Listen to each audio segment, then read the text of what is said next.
She on the show, right? So we chilling, we watching movies. Oh, this shit go. Next thing you know, nigga, did that nigga just suck that nigga's dick? Whoa! On the show oh, just randomly. But still, whoa! Now we over here. We over here like now we high. We high. No, bro, we turn high. that shit off. So we high. So we're trying to figure out how long is he gonna keep sucking the dick so that we can go past. Like, cause the show good. The show is crazy good. So we sit here trying to figure out what is it not acceptable. What is it acceptable to finally hit the button? And skip past it to finish the show, cause the show too good to be canceled. You feel me? So we just like, okay,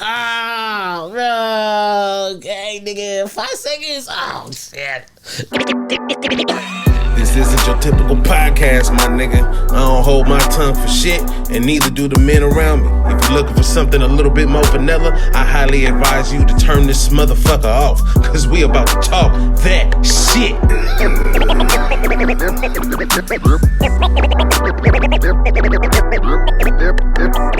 Everything XL.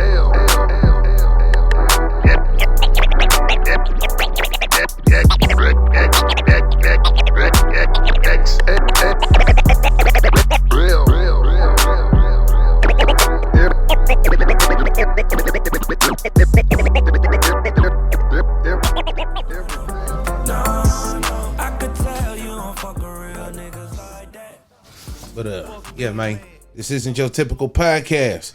I don't hold my tongue for shit, and neither do the men or women around me. If you're looking for something a little bit more vanilla, I highly advise you to turn this motherfucker off. Cause we're gonna talk that shit. God damn it. What's going on with my peoples, man? Back at it again. Man. Top of the morning, Jay. Good to be back. You ain't been nowhere. This nigga call me every goddamn day. Bro, you at the studio? Smoke something. Bro. I feel like I gotta buy weed for me and this nigga now. Like, hey, babe, you want something? Oh, man. Like, bro. No, son. No, son. I wish. Fucking with you. He been coming through with some packs lately. Oh, yeah? On the under. Low-key? What's dispensary you go to? There's a couple in the town. It depends on what I'm looking for. I don't want to name, like, Oregon's Finest is all right. A little over, they tax a little bit, but keep it down a little bit. Yeah, up there. Yeah. Personal preference. Mind Right over by north, like it's over like northwest. Oh, in your area? Right? Whoa. That's your area. Right. We racially profiling right now. You're at your area. Northwest. There's an area. The west side of Broadway. Yeah, it's a good little dispensary. It's one of those where it's like there's been times that I got an upgrade and maybe been short a couple bucks, and they're like, psh, don't worry about it. It's all good. Oh, they like that in there. Never. Allegedly. I don't want anybody getting in trouble. What you mean in trouble? We ain't said nobody's name. Yeah, allegedly, but yeah. For sure. They're good people. Where you go? Me? Either of you. I fuck with Eden because they convenient. They down the street and shit. And my people's in there. But yeah, it really just depends on what a nigga looking for. I'll be all over the place. If the price is right and the quality is 1,000, oh yeah, fat nigga there. If Cold ain't answering, then I'm typically at Broadway. Over on Broadway. What's over on Broadway? It's called Broadway. Oh, okay. I know what you're talking about now. Yeah. Well, shit, all that shit about to change here in a minute because we're going to have these, you feel me, and we'll talk about it. Yeah. But yeah, I need my own weed, nigga. Oh, God, nigga, I need something. Money better start coming in. Better. Niggas is going back to work. I mean, I'm eating either way, but Niggas is getting jobs. I'm trying to retire by 33. Think it's gonna happen? As long as there's passive income, yeah. 33. How old are you? 27.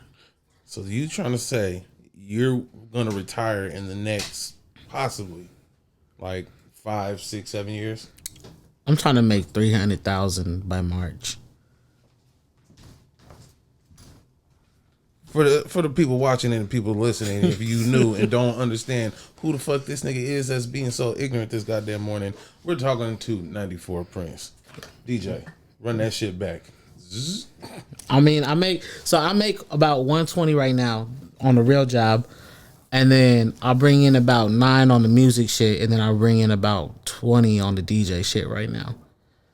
So I'm averaging like 140 right now. I'm trying to double that by March. This nigga over here flexing.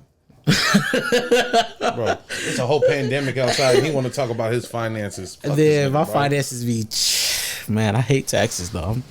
We need to figure that shit out. Bro, it's like Monopoly, bro. Like, there's nothing to figure out. This is life. You have to pay it, and so does everybody else. I don't like it. This is what I've always wondered. I'm sure they do, but it's like the people that work for Uncle Sam. Right. They pay taxes? Yeah, they pay taxes. Yeah, he gets it straight. But if you get an accountant, which I need to do, accounting apparently can find you clauses on shit that help you break down your taxes. Like somebody told me, like if I get an accountant, he can get it where I can get a tax write off on the monthlies from paying my my car bill. Mm-hmm. While losing value in the car bill, so I get a extra kick because I lose value. You lose value every day from your car, and then you paying a bill on a car that's losing value. It's like one of these things. That's so fucking scandalous, bro. They saying that you can get so much. This one lady told me she make a $250,000. She said she make $250,000, and she's never paid taxes because they have figured out a way, and she's gotten kickbacks. Yeah, she said, but she's figured out a way not to do it due to the fact that her accountants did it, and it's all legit. Like she was like, "Nigga, I'll send you my accountant." I was like, "Oh yeah, she need to plug me, cause that's insane." Yeah, so that's what I'm saying. Like, ain't no black man ever in American history ever said some shit like that. Wesley tried it, but we'll see how far that got him. He just didn't pay, didn't he? He was like, so, but she files and doesn't have to pay. He's like, she pay files, how much? She files and doesn't have to pay. Wesley didn't file. That nigga said, "You want what?" Nigga. Yeah, man, this Portland shit is crazy. I had to move. I got tired of it. Brought his ass to the other side, huh? Nigga, yeah, I crossed the bridge again. Again.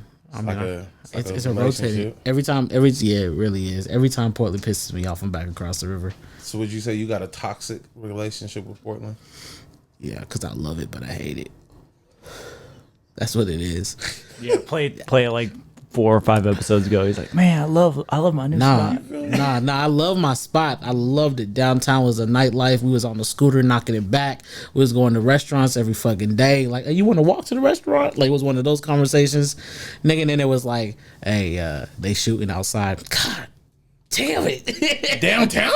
Nigga, bro, there were so many fucking shootings in downtown, bro. You feel me? Like, it was like beyond me. And I knew there were shootings downtown. I didn't know there were shootings like that downtown. Like you was in mid-city somewhere. Mm-hmm. Like, I felt like Chicago, and I know that's like a fucking like dumbass thing to say. Like, every nigga says like Chicago. But no, nigga, I really felt like Chicago. There was times where there were shootings and it was not on the news that y'all didn't even know about. And we're like, nigga. Bodies, nigga, and then the homeless too. When they decriminalize that shit, here comes the Republican in me. When they when they decriminalize that drug shit, nigga, bro, can't even walk your kids outside anymore. When we have beautiful parks, can't walk your kids because nigga, heroin addicts just out there with the fucking needles and shit like that. There was a heroin addict, arm, bro. My kid saw. We was downtown. My kid saw the fucking needle out this nigga's neck. He fell asleep mid. I had to shoo one away off my like old porch nigga, so I could bro, go upstairs. Hold on. Tell him what you. Hey, I told you, Jason's been getting a little nigga in him, bro. He's give him 10 more weeks, bro. He's gonna be real bright in this motherfucker. Hey, tell the light. That nigga, the story of Jason, how he went from light to bright. That nigga got that Michael Jackson in him, boy. No, tell him what you told the motherfucking homeless dude. What made him even think to be like, you know what? You're right. You said something about calling the police or whooping your ass. Oh yeah. What? He basically What? He gave that nigga a real life ultimatum, and he thought about it. Hey. because he pressed me on the police shit because police aren't around in downtown. They're busy trying to, But the homeless dude really tried to punk him, bro. Hey, bro. He did. I said, I was like, hey man, can you just get going? That's like, and then I saw the needle. He pulled the needle, and he fell asleep mid. And I said, man, get the fuck out of here. There's places to get help. I was like, do you need help? He's like, no. And then when I said, dude, get out of here, he was like, fuck you, man. And I said, do you want me to call the police? He's like, they're not gonna do anything. And I was like, you're right. You want me to kick your fucking ass? Man, And he looked at me and he was like, that's no. like when Mickey Fax was on Drink Champs, and he taught low key sneak dissed Wu-Tang, and one of the Wu-Tang niggas got on there and said, hey, on top of the apology you better give me publicly, you might want to call me for the negotiation on the fee. That nigga's That's some real nigga shit. That's exactly what this nigga Jason said. Hey, bro, not only do you need to get off that porch, but you need to figure out if you want that ass whooped or you want the police called.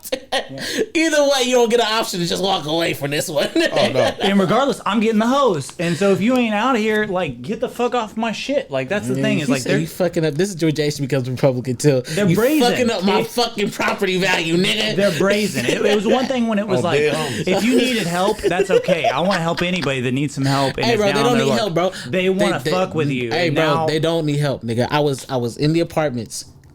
This happened a couple months ago. I was in the apartments. Every night, this nigga asked me for $1, right? I never listened to him. One day I pulled up. I think I pulled up after kicking it with you or some shit like that. It was late night.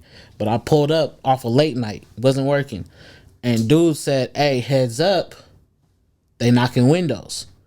I said, oh, shit. He was like, yeah, but shoot me $5. I'll sleep in front of your car. I was like, this nigga's asking me for $1 every day. So I was like, whatever, nigga. I'll give you the $5. Nigga. I'll give him the $5, nigga. I'll walk away. Don't think he really gonna sleep there. Come back down. I got food in my hand and shit like that. Cuz really sat there. Right? So I was like, all right, nigga. And I did see glass on the shit. So niggas was really busting windows. So I was like, all right, shit. He a real one for that one. So I gave him, I was like, nigga, here, take the food too. I appreciate it. Good luck. Da-da-da. And then we got to talking. Dude said, hey, yo, when they decriminalized drug use here in Portland, I'm from Buffalo, New York. He said, bro, they shipped us here and said you can do drugs in Portland. They gave us a $25 voucher, a phone, a track phone, and a Greyhound bus ticket. And they say, when you come to Portland, here are the resources that you can go to get help, but you can do drugs. And they literally, he said, he was like, we were on the Greyhound bus talking about how we could have a whole gram and not get fucked up. Dude was saying they was literally getting knowledge on the fucking Greyhound. Midway, they were like, you can do drugs in Portland. Boom, we're on there. He said when he left, there was 3 Greyhounds Coming straight to here. with them. He said he ain't the only one. They're cool with it too, like where it's like, hey, they got bigger tents than I got, nicer tents than I got. bro. Oh, bro, they're ignorant out Bro, here. I picked one up. Glamping. What do you mean? I picked one up. They use Uber. Nigga, on me. Nigga, I picked one up. He said, That track phone's not a flip phone. It's probably an Nigga, iPhone nigga, 7. Bro, I ain't playing. Nigga, they picked him up. Bro, cuz wanted to go to the animal shelter to pick up the cat. I got the messages. I can prove this shit. Nigga, tell me why one day I was driving from Vancouver into Portland on the I-5, right? Uh-huh. I'm in between. You on Delta? Nah. I'm Dangerous. I'm in between. What's after Delta Park? Jansen. No. That's going backwards the other way. I was in between, like where you top would of get off MLK. from Rosa Parks? Like top of MLK. Rosa Parks and Alberta. Okay. Top of MLK and shit. Yeah. Lombard. You talking about Lombard and Rosa Parks? Nah, it's not Lombard. Lombard's first, and then it's MLK's would be to the left. Lombard would be to the right. I'm on the freeway, so Yeah. Lombard's the first exit, and then it's Rosa Parks. in between those two exits, bro, something caught my eye, and I see a nigga in a white Jeep driving alongside Oh, the backside? of where the trees and shit is Yeah. at next to the wall. Yeah. But then he did one of these. He stopped like midway, and then he started backing up. There's a cubby right there. Yeah. So Cotton stayed up there, Yeah. sleeping in the tent, and then backed his car into the cubby. Bro, These motherfucking homeless folks is gangster, nigga. No, they getting crazier, nigga. You saw that shit on Facebook? I'll send it to you because I'm pretty sure Jason didn't see it. Nigga, where the homeless nigga had the rifle and he was low key pointing it at I-205. I seen it this morning. Yeah, I was like, nigga, what? They gonna start picking niggas off. I ain't taking I-205. I ain't taking that shit. Hey, but now I'm gonna keep it G though. Like when you think of people that are homeless or just like the homeless people, you feel me? I feel bad for a very small few. You feel me? If your situation was one of those like you really do have like mental problems or you are a paranoid schizophrenic or just shit like that, I feel bad for you. But if you out there because of drugs and anything that you can help, bro, why would I feel bad for you? I don't give a fuck where you're at in motherfucking America, nigga. They have a downtown. They have a mission. They have some kind of a resource. You feel me? Bro, if I was to become homeless today, you feel me? With the knowledge that I do have when it comes to the resources with our government, you feel me? Just shit like that. Bro, nigga wouldn't be homeless in 4 months, 3 months. I mean, you might have to do some shit you don't want to do, but are you homeless? No, you're not. You feel me? That's what I be telling people too. Knowing how much money I can make doing my job, nigga. I've always said, bro. But a homeless nigga can't just get to doing that. We gotta be realistic. No. Realistically, but for you to jump in, we had this conversation before, didn't we? No, realistically, if a homeless person really wanted to get help, right? Or they get in a situation where they need There's to be forced. programs that will pay for you to get your ID. That's what I'm saying. Programs that will help you get your Social Security card, nigga. Once you start working, you feel me, and get enough money, you can stay at the mission for free. You feel me? They got transition homes too. Then you can get into a motel. When we across the bridge, they got transition homes. Nigga, all of that. And they got transition tiny homes out there, bro. If you're serious about not wanting to be in that predicament no more, you'll do what's necessary for you to get out of it. On God. Motherfuckers is content with being. They make money stuck. though, and that's the thing. And that doesn't go just for homeless people. That go for motherfuckers that ain't homeless. Like people, I've noticed people play safety. There's safety. I asked my brother, like, and I didn't even try to throw shade on my brother, but my brother works a job where the hourly wage is amazing. Mm-hmm. The hours are not consistent though. Mm-hmm. 1 week he could be 40, 1 week he could be 10. Yeah, fuck you feel me? But and we brought it up multiple times throughout the years, nigga, you could go make 17 and get 30 on a regular, just be part-time, and you still would make more than what you making at your other job. Mm-hmm. Why don't you just do it? He content. He won't play safety because he don't know, nigga, this job still ain't fired me. If I leave this job and go to that job, they may fire me. And that's the same thing with people when it comes to entrepreneurship too. Like, why haven't you started that business that you've been lightweight pushing on Facebook, but you ain't put it all in? Because, nigga, this job still ain't fired me. But if I quit this job to pursue this shit full time and show that I could really push my issue and really make money by myself, nigga, that's a lot of work. That's a lot of work. And then now it's on me. If I fuck up, it's on me. It's not on the job because I can get unemployment off the job if I fuck up or they fuck up. I can't get unemployment off my shit. See, the thing with me and jobs, like, I ain't worked in 2 years. A year of that 2 years, 2.5 is the year of that 2 is because of the whole corona shit. You feel me? And plus us just dealing with Lanaya and cancer. Like, there's no way in here I'd have been able to work. But outside of that, it's like I used a job as a clutch. Right. We talking about doing the weed shit. Right. Not saying that a nigga can't get the bread, but it's one of those things like, let's be realistic. What's the fastest way for me to get more bread to reach the goal that I'm trying to get to? Go get a job real quick. You feel me? On top of what I'm already doing. So I use jobs as a clutch. You feel me? I feel it. A legit clutch. Yeah. Nigga could get in these streets, but then now I'm sacrificing everything. Right. I be thinking about that every day. Like, damn, bro. Every time I need a couple thousand, it's man, like, I got that phone number. I was selling dope right now, nigga. You ever looked at the phone number and said, I should make the call, nigga? Nah. I be thinking it all the time. Sometimes, even though I'm making good money now, even sometimes where I just be like, bro, I just really need 50 bands right now, just because I got this crazy business idea. I should make the call. I be looking like, nah, it ain't worth it. Nah. It ain't worth it. See, because I know me, nigga. If the dope game was anything like it was back when I got into it, if I was to ever go back down that route again, it's one of those things where like the people that know me from back then would be able to vouch like, nigga, I was a block monster, nigga. I stayed down there, nigga. Oh, yeah. My nigga that put me on. When you was telling me to, you was getting excited. Bro, my mama, nigga, because it's like, I love the adrenaline rush from selling dope, nigga. Oh, God, nigga, like the nigga that put me on, he would lie to me and tell me he ain't had no dope just to keep me from down there. How far did you drive to work that one day? And you just, when you I can't remember, was it like you worked at Target or some shit like that? Oh, when my nigga Buddha, right? This nigga comes and picks me up in Salinas. I was working at Target all the way in like Fort Ord or Marina. That's like 2 cities away. So we get all the way to my job. We in the parking lot. The whole way there, my phone is fucking booming, my nigga. And I just said, fuck it, nigga. Take me back to the block, nigga. Drop me off, nigga. And nigga, there was a $200 check there waiting for me and everything, nigga. Like, I've never went back and got it. Yeah, bro, I love that shit. I miss it. I was all for it. That's the reason I do the job that I do now, because it's like that's all I did was sit in the car for a couple hours. That was cool. That's easy money. It was easy, nigga. You came back bands up, nigga. What? I don't know how people that work that job say they don't make money from that. I look at you like you're not applying yourself. Nigga, I just have to drive.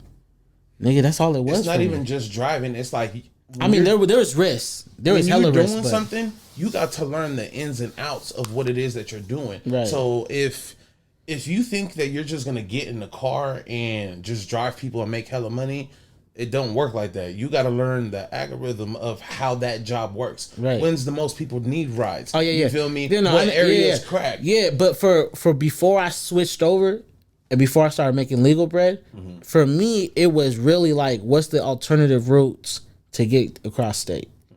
That's really what it was for me. There was really not much like, bro, can it's scannable? Nigga, we good? How compact is it? Is it gonna be, is it gonna be radared? Like, how can we do this shit to make sure I'm better to get home safely? And then what's the alternative routes? That's all I needed. But it was after that, nigga, you're driving. That's it. You just driving. When it comes to driving, do you think Uber is big in other states? Yeah. Compared to Portland or Oregon? Yeah. Because in like I talked to old boy in Cali, the same bonus they were giving me, his was like $150 more.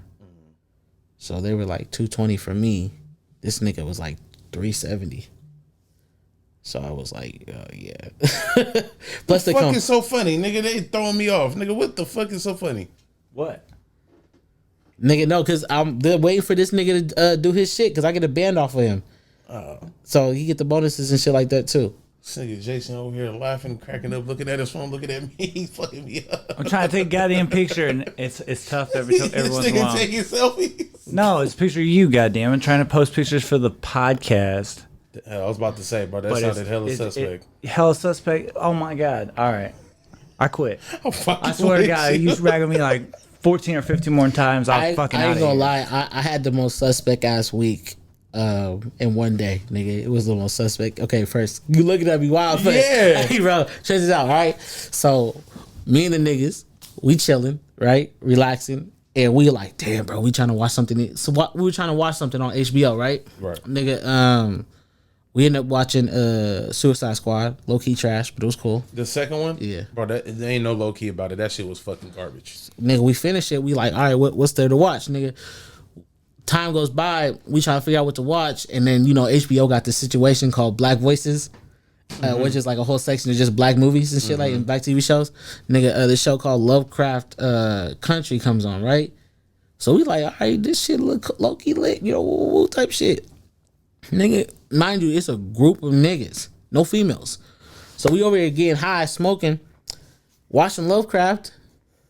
we over here faded, nigga. We enjoying each other. Like, you know when you sometimes you be stiff, but like I'm trying to like say this. You know, like sometimes you be like niggas around you, so you ain't really bothered by shit. Yeah. But then like eventually you start getting like too comfortable where you like now you leaning back a little bit in your couch and shit like that. Now you really relaxing, right? Niggas on Lovecraft, it's supposed to be the show about a nigga trying to find his father. Then he finds out he got the blood of Adam or some blood of Titus or some shit like that. And it's like a witchcraft, but it's about niggas and segregation. Right. So this is a black show, right? And then it's like there's white people involved and like, you know, all this crazy shit. But it's like, and then like the woman on Suicide Squad, not Suicide Squad, the one on Harley Quinn's second movie, the black girl, the Canary. Yeah, she on there. She on the show, right? So we chilling, we watching movies. Oh, this shit go. Next thing you know, nigga, did that nigga just suck that nigga's dick? Whoa! On the show On the show. Oh, just randomly. But still, whoa! Now we yeah. over here. We over here like now we high. We high. No, bro, we turn high. that shit off. So we high. So we're trying to figure out how long is he gonna keep sucking the dick so that we can go fast? Like, cause the show good. The show is crazy good. So we sit here trying to figure out what is it not acceptable. What is it acceptable to finally hit the button and skip past it to finish the show? Cause the show too good to be canceled. You feel me? So we just like, okay, nigga, 5 seconds. Oh shit. So that was my sus week. So nobody said, where's the remote? Nobody, nigga, but everybody had that face. Everybody had that. This is a cool ass thing. Smiling, giggling, and smoking each other. The face quickly turned. So you mean to tell me a bunch of niggas was just sat there and no one budged? Nobody budged. Oh yeah, that's past suspect. That's sus. It was sus for me. It was a whole sus week, and I kept looking at niggas too. Like we wasn't watching the TV no more. We were just looking at each other like, who's grabbing the remote? Bro, instantly. Cuz, where's my remote? We didn't know. So I was sitting there, but then after we got past that section, I was like, oh damn, this is a crazy ass episode. Nigga, he turned the black girl white.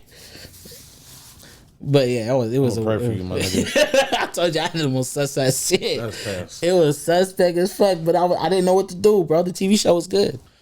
Anyway, about these motherfucking scooters, though. Scooters? The electric ones?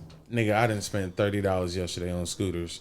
I'm so fucking hot. To ride around town? Yeah, I'm pissed. First of all, nigga, I just checked my fucking credit card shit this morning. I'm gonna tell you right now, them things is only 10 cents a minute, nigga. Where you go? Through which one? The scooters. Nah, nigga, because hold on. Them things is $1 to start, and then it's what, 10 cents a minute? Nah, nigga. Or 10 cents a mile or some shit like that? It's by the minute afterwards. Yeah, it's by the minute. It's $1 to activate it and then by the minute. So where the fuck did you go? Nigga. This nigga went everywhere. This nigga said, hey, bro, we gonna go across the whole city twice. Hold on. So there's a Bird charged me 5 twice. Spin charged me 15 once. Bolt charged me 10. They had once. a preload. They preloaded you. That was just yesterday. The next day, 5, 8, 15, 17 from Bird. Another 11.75 from Spin. Bro, I'm not fucking around with these goddamn motherfucking scooters no more, nigga. I was thinking about buying one. I ain't gonna. I had one. The ones that were downtown, they're like 150, 180 on Amazon. I bought one for my grandma because she was working at Swan Island. Mm-hmm. So she didn't want to get a car. She couldn't afford a car. So I bought her the scooter, and it was like, you take the bus, ride the scooter. Hey, them motherfuckers is low key though. Yeah, they go like 12, right? But then it go higher than that because one of them I think went 18. But for some motherfucking apparent goddamn reason, every time I got one, they wanted to put a lock on my speed like 12 miles an hour. Like, bro, I'm already fat as fuck. I need that extra boost, nigga. What you mean? Joe Budden said his shit touches 60. This nigga Jason, every time this nigga get about a block and a half, he want to park his motherfucking scooter and start like checking his messages and shit. I'm like, nigga, don't park your fucking scooter on me. Bitch. Oh, y'all went together? Bro, we've been doing this shit, nigga, for a couple of days. Hey, that's what I miss about downtown. I was like, bro, I used to take this scooter everywhere, nigga. Nigga, she fucked her ankles up. Oh, yeah? The back of it, yes. Right back here, there's a huge bruise. Because, let me tell you, I saw Jason go down. But he was out there like living his life. He goes down the sidewalk, boom, right off his scooter. I'm like, oh, I got this. Boom. No. Fuck The it scooter up. goes right behind me, and then I have my finger on the go gas, so it just goes Oh, you tripped. Bro, instant Yeah. sandals. My, Destiny was fucking shit up. My nigga. baby mom, when we weren't fucking around with each other, my baby mom said on her birthday, I came and picked up my son. I was like, nigga, what the fuck happened to you? She said on her birthday, she was in the middle of the street riding a scooter at night with her friends, and a police car pulled up on her, and she got scared. She tried to turn. She forgot how to brake. Nigga fell and cracked her whole ankle. She was in a sprain and everything. And when we was in L.A., me and Cole, we was riding their scooter because we got into a real fucked up situation where his car got towed, and we was in West Hollywood, and the car got towed to East Side LA. So we Don't tell me. So we couldn't, and my phone was dying, and but I had like $100 credit on the Lime shit. So I had signed into my account. I had paid for me and my cousin Reno, and then Jay Sean and Cole, they got theirs, and we rode from West Hollywood to East LA on the fucking scooters. This nigga Jacob, and it was like lightweight rain in LA at the time because we had went down there to go audition for Universal. So we was lightweight rain and shit like that. This nigga Jacob hit the rail on the rain, so it's wet. He hit the metal rails that are always on the sidewalks. Nigga smacked that shit and slid. Ooh. I was geeked. I was dying like a motherfucker. And the shit was so crazy too, because like when he did that, I think like not even a block away after me laughing at him, I almost hit an old Chinese man. Oh, I almost hit a TriMet driver. Nah, nigga, this motherfucker right here, bro, she give me a heart attack, fam. Nigga, she does not look or pay attention to oncoming traffic, no nothing, nigga. Ran a whole light, nigga, almost got smacked, nigga. Me and this nigga Rich, like, bro, what the But fuck? I said sorry, and they were like, okay. Like, Because you're a fucking white girl. Of course they're gonna, what you mean?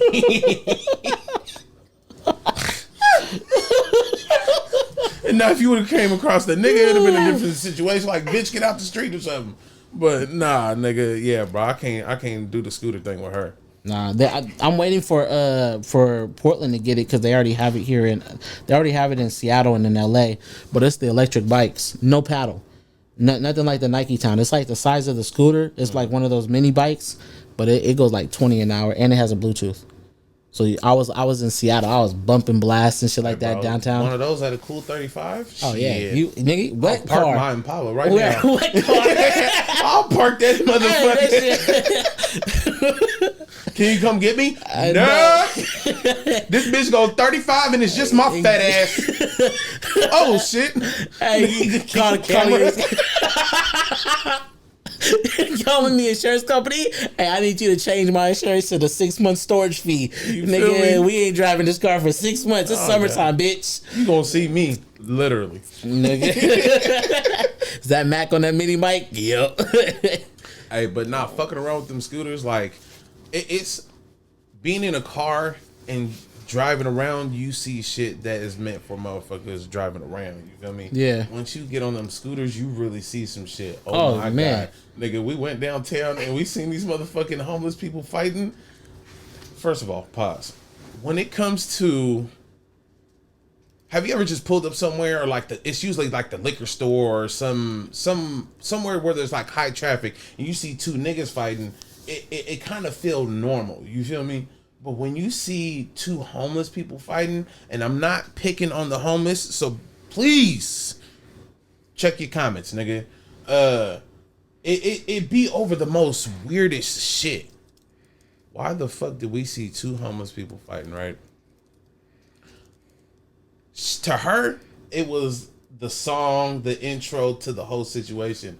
To me, it was, what the fuck did this nigga say? Get the fuck off my front lawn. he said, get off my front porch. Hey, bro, Pops. What? What? They're in front of the fucking food carts in downtown, my nigga, arguing. And this nigga says, get the fuck off my fucking front lawn. And he picked him up and physically removed him. He picked him up and physically moved him. I was weak. Nigga, Like a dog? I'm not laughing at them being homeless. I swear to The God. action. He said, get the fuck off my front lawn. I ain't cutting. Hold on. I don't know what the fuck y'all arguing about, but sir. I don't want to say it. I don't want to be the asshole. Where's your porch at, cuz? Because if this is your porch, I'm sure I'm in your bathroom right about now. Hey, bro, don't get me started on the home in the bathrooms, nigga. I just saw this nigga on Portland Looks Like Shit, you know, before they got shut down. Damn. But I just saw the video of the nigga bending over and taking a shit and then smacked against the wall. Oh, whoa. I was like, nigga, what? And it pissed me off too because that was the moment I realized I low key have been walking past niggas taking shit publicly And didn't even know it. Didn't even think about it. And there was times when I was walking downtown, I was like, nigga, that dog took a human ass shit. A very human. That's the biggest shit I ever seen a dog take. And it was a whole nigga. And now I'm picturing it. Nigga, what? Oh shit, it's a whole nigga shit. Oh, you dirty motherfuckers. How you wipe your ass? You just got crusties in that bitch. Hey, nah, nigga. Right here. Right here out the window, bro. I'll be sitting there smoking, bro, by myself in this motherfucker. And I should be watching everybody walk. Hey, bro. And again, I'm not picking on people, but it's just like, God damn. Hey, bro, this nigga, I don't know what it was, bro. I'm going to keep it a buck. But this nigga, from the top of his motherfucking, like, his shoulder blade down to the bottom of his motherfucking ankle, and it went on both sides of his leg. I don't know how he got shit up his back. You're not an infant, but this nigga has shit up and down his motherfucking back, bro. Oh, no shirt on. Just some shorts. I can't do it. I can't you do feel it. that, bro. I can't do that. Go, and no one had the audacity to tell him to. I ain't gonna lie though. Shit on you. I ain't gonna lie. It really pissed me off. Corona really fucked me up, bro. Because you look at women sometimes and you be like, damn, shawty's fine as fuck. Damn, shawty thick. There has been too many times that I have been driving downtown and I see a female. I'm like, damn, she thick as fuck. And she's homeless. And I seen her walk right into the camp. Oh, bruh. Now you trying to figure out if you can save her by getting her a TV shot in a shower. Hey, bitch, I can go get you 50 Happy Meals. We ain't putting this one out, bro. We ain't putting this one out. We gonna have to. I be sitting like, I really be sitting. I be texting Leanne too, like, bro, you think I can save her with a Happy Meal, a shower, and a TV shot? Yeah, this one's not making. This ain't cutting it, bro. Nigga, what? I ain't thinking it would only cost me $24 to save this bitch. Oh. You are done. We're done. Cut. Fucking cut.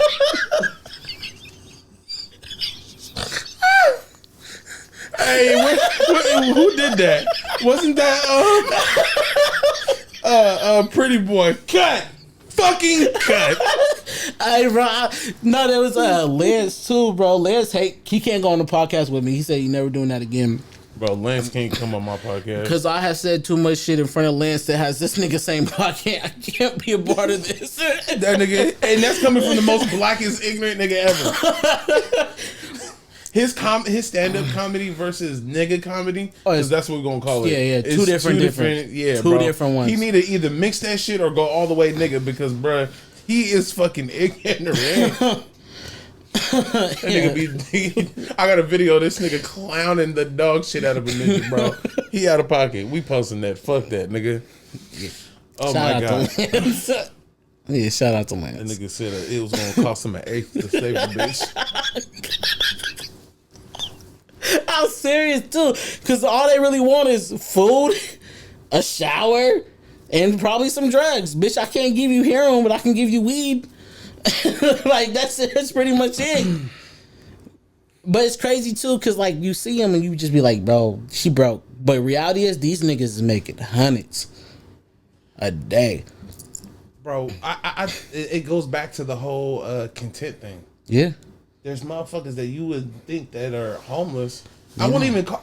I mean, yeah, they're technically homeless, but like they rather be like that because of the things that are offered to them or the money that they're making from being able to live like that versus just having your own. It's honestly the truth. That's what makes me not feel bad, because I know people personally, not that I kick it with them or anything like that, but it's like I know folks that rather live like that, and it's like, bro, I don't feel bad. Not only just that, but when a nigga used to sell dope, before selling dope, I would give a motherfucker a couple of dollars. You feel me? Hey, bro, you got some spirit change or something? And I wouldn't feel bad. Once I started selling dope and realizing that the niggas that were asking for change on the freeway or outside of a store was the same niggas that was coming down to the block to buy some work. Hey, you know what? Fuck you, nigga. I need these quarters. I need my little dollars. You feel me? Nigga, I'm not gonna give you, nigga, my money just for you to come back and spend it with me. Fuck, I might as well give you some dope. It's all you only buying $10 worth. Right. Fuck that, nigga. I don't feel bad. I don't feel bad because I moved. Oh. I don't see it no more. You sound hella, what was it? The cotton tree? Hey, man. What do you call two white people vibing? Caucasian tree? What I say, the cotton tree? The cotton tree is what you kept saying. Yeah. My cotton partners. Yeah, whenever I see two Talking. That's. whenever I see two niggas and they always clapping, or somebody puts their fist in their hand and they both wobbling, I be like, oh, they on some nigga tree. Yeah. Yeah, they on nigga tree right there. I see it. Facts. Something's happening. Nigga, if I hear on my mama or no, like, on God, son, I'm really about to press you right now. Nigga, everybody get up. Look go this way. When the clubs was open and shit, right? Mm-hmm. Not from a DJ's perspective on going out, but going out to like really kick it, fuck off a couple of dollars, drink, turn up, right? Mm-hmm. What was your go-to after the club food or spot? Oh, like the afties? Yeah. Oh, shit. Nigga, the afties for me, I was blessed. I ain't no dub. I was blessed. Because I turned 21 like that year or the year before Quarter Deck was still open, right? Oh my God. So I was introduced to like the Quarter Deck life before anything. So the afties to me, sorry for you. the afties to me was the biker gang on Columbia that got shut down. I know what you're going about. Man, I love that shit. That was my shit. But you go there for some food? Nigga, Shawty had the best wings too. But for the if anything other than the wings from Shawty, it would have been like Muchos or Pizza Slut on a. Bro, you fuck with Muchos, nigga? Nigga's the only thing that's open, or like Don Pedro's or something You like that. tripping, nigga. Javier's, nigga. Nah, Javier's has got some shit going on with them, bro. You crazy to Bro, this bitch. I have gotten bubble guts from Javier's like 3 or 4 times. I'll get bubble guts every day of the week before I even touch Mucho Gracias. This is coming from a nigga who went to the South and ate at a Waffle House, nigga. Yeah. No, nigga. Bro, last time I went, there was a whole cockroach, nigga, that came across our table. No, I'm cool, nigga. I'm cool. And you know what? This how they played it off. Can y'all come sit over here? We got to clean this table. It hasn't been cleaned yet. Bitch. A cockroach. You seen that cockroach just as quick as we did, nigga. But that's how you knew the food was better. You feel me? If the nigga don't stay there neat though. Yes. Oh, yeah, I had already ordered. Yeah, we already knew that was gonna happen. Niggas, Waffle House. If you first of all, if it's a clean Waffle House, I don't want it. If I know the nigga ain't washed his hands and they got bugs or mice, then I'll eat there. I'm gonna keep it a buck with you though. Unless I direly have to, and I'm living out there now, I'm never going back to that motherfucker. And it's not even because of the cockroach. It's the people. Nah, it's the food. The food was trash? It's not that it's trash, bro. They must have been very clean. Besides cockroach. This is back to this fucking shit with Jason and him trying to call me picky. It's not that I'm picky. It's just that I don't care for it. Waffle House is garbage. Waffle House is garbage. It's low key on the garbage side to me, but you know where I can tolerate it. It plays its part. We need to make a day trip to Texas and go to Turkey Hut. Turkey Hut? What is that? It's like think of a hookah lounge, but really it's supposed to be for food. But niggas treat it like a hookah lounge, but it's really just a restaurant. I mean, they got some shit like that out there in Atlanta. The hookah lounges are low key clubs of them. No, this ain't a hookah lounge. This was somebody made a McDonald's, right? And it became a club. Like they were like, you going to the club? You going to the McDonald's on Burnside? Yup, I'll see you there, cuz. Let me get dressed real quick. To go to the McDonald's? Yeah, but it's down there. It's called Turkey Hut. And everybody keeps talking about it. Every time I hear it, they always talking about... Bro, there was a couple months ago, Turkey Hut said they had to make a fucking notice that was basically saying, hey, niggas, y'all can't come out here with your fucking thong out, no clothes, tank tops. Like, it went down the list. Swimwear. Niggas was showing up in bikinis and shit like that. Oh, they got McDonald's cracking. No, but this is called Turkey Hut. And it's a turkey. Like, you can get mac and cheese inside your turkey. Shit, like, it was like that. Oh, they serving even the carnival size turkey legs and shit? Yeah. But it's like a custom. I never really fucked with the I fucked with it one time at when I was working for the Rose Festival and shit. But them turkey legs, that shit'd be salty than a bitch. Yeah, it's called Turkey Leg Hut. And it's that shit is low key gross to me. Yeah. Hey, that looks fire. That's what I'm saying, right? That motherfucker, was that stuffing? Yeah. Take your whole vibe. Oh my mama, nigga. That's what I'm saying. I was like, stuffing? Stuffed turkey leg. That's what it is. Nigga. That's what I'm saying. At the end of the day, somebody pull up Expedia real quick. We thugging. That's what I'm saying. We need to make a day trip real quick, nigga. They got the Alfredo shrimp stuffed turkey leg. I'm like, oh yeah, nigga. bro. Send the link. Airdrop that. Cajun crawfish and mac and cheese. I was like, whoa, okay. This is in Houston? We have a problem. I was like, I called, bro. I was at the airport. I said, yeah, and I put on Facebook. I said, y'all think? I said, my flight leaves in an hour.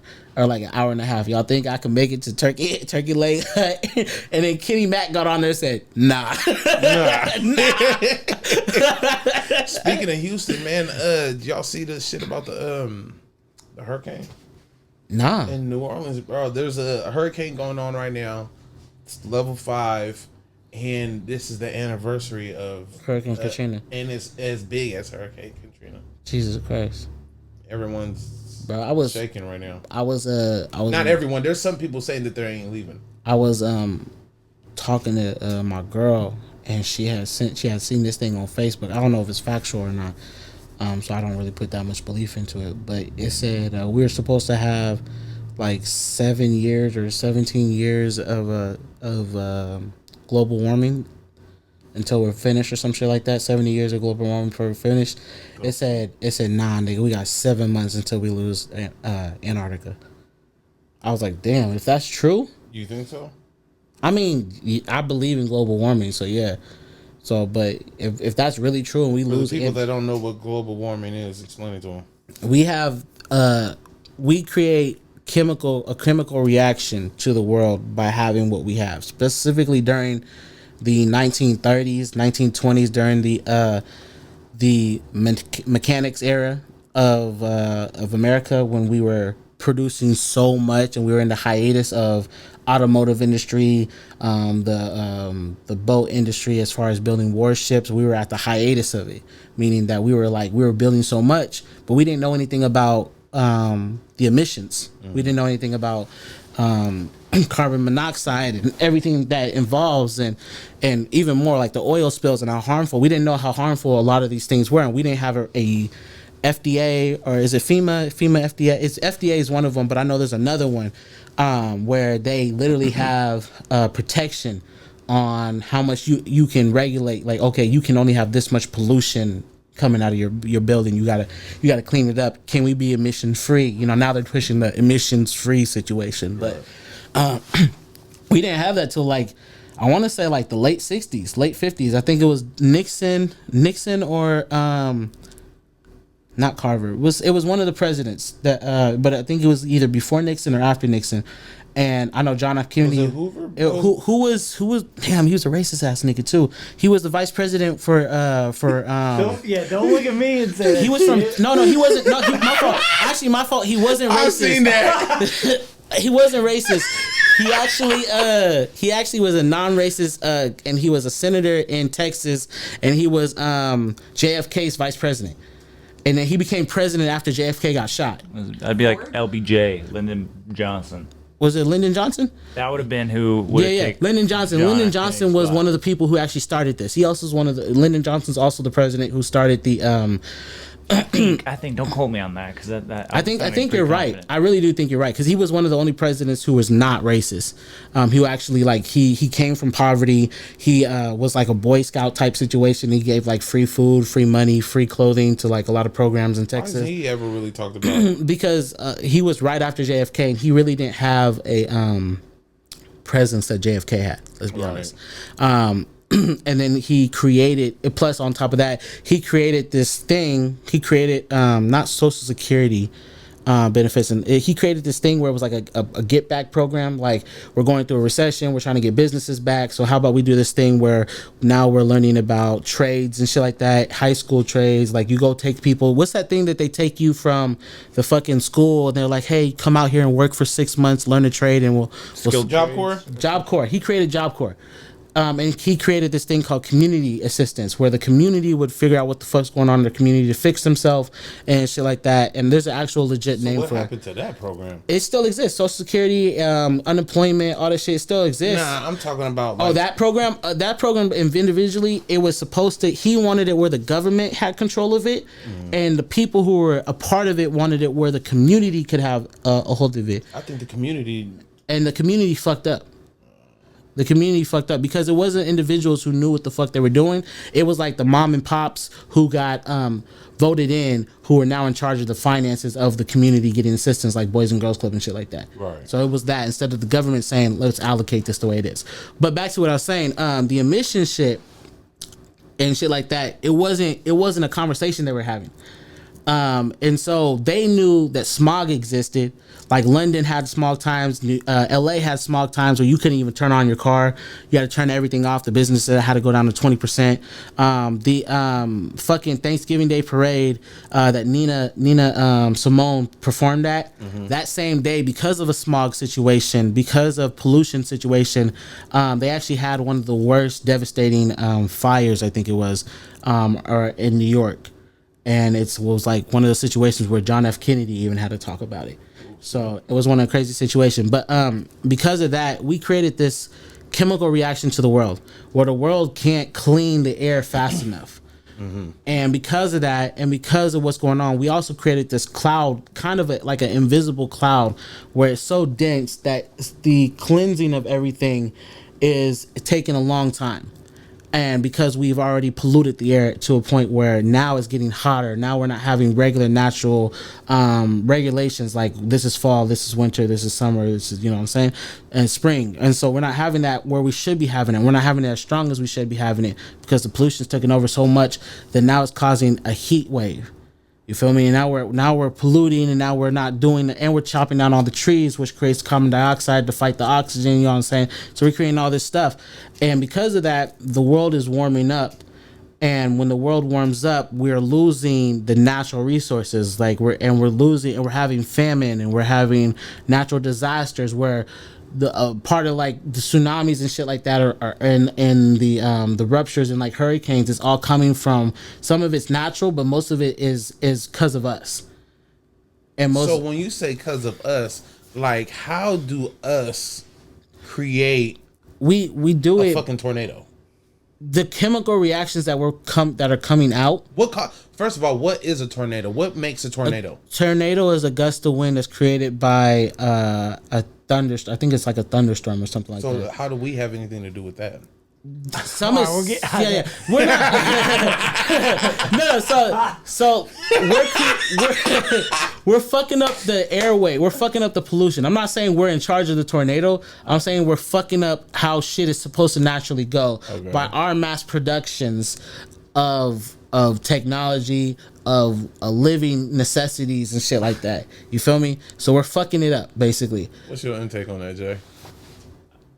I think it's more like the same type of weather shit that causes a thunderstorm can cause a tornado. Like we're talking about global warming. Fuck the tornado shit. Right. But what ultimately, when you brought up the tornadoes and all that shit, it's like the hot, cold, but because you're polluting so much shit, the sun beating down on concrete instead of beating down on the top of trees. It creates more heat, and heat bounces off of concrete. It doesn't So go it's in, like heat coming down and and it's then it radiating. goes back up. Yeah, so that's why it's always hot as shit when you're walking across the parking lot in the middle of summer. Versus being on grass. Man, especially when during them times it's been like 115, 118. We have imagine. had chances to regulate how, like, even the concrete shit. Like, I remember in 2006 they had this thing in middle school where this dude created a solar panel road race. What? Yeah, it was highways designed with solar panels. What happened is, above ground it would be the solar panels that you could drive on top of, walk on top of, and below would be like cable cords for lights and broadband and all that other shit. Well, that's and telephone poles. That's It would be already down there. in some areas. Now it is, but that back in 2006 it wasn't. Now it is. Him creating that ideal helped assist push that thing. But what was supposed to happen, and they're already doing it in China. It was big in China. It still is. But they were supposed to create solar panels on the road. And if they created solar panels on the road, it would be able to power the city and stuff like that. Instead of us needing as much as the wind turbines and nuclear, because at the time a lot of people were doing nuclear still, and as well as just draining hydro, because that's another way of getting electricity. And what's the one that we currently use that's like just normal shit? Natural gas. Natural gas. There you go. So it was supposed to help reduce a lot of pollution, and we still haven't done it yet. There's a lot of bad shit out there, and I think we fucked up a lot. And I think we knew. But we're smart as fuck, so I think that we can fix it. A lot of stuff, and I think there's a lot of people that are trying to do right. Like, for example, the bees was one where you heard the bees were getting all fucked up and they were dying off in big populations.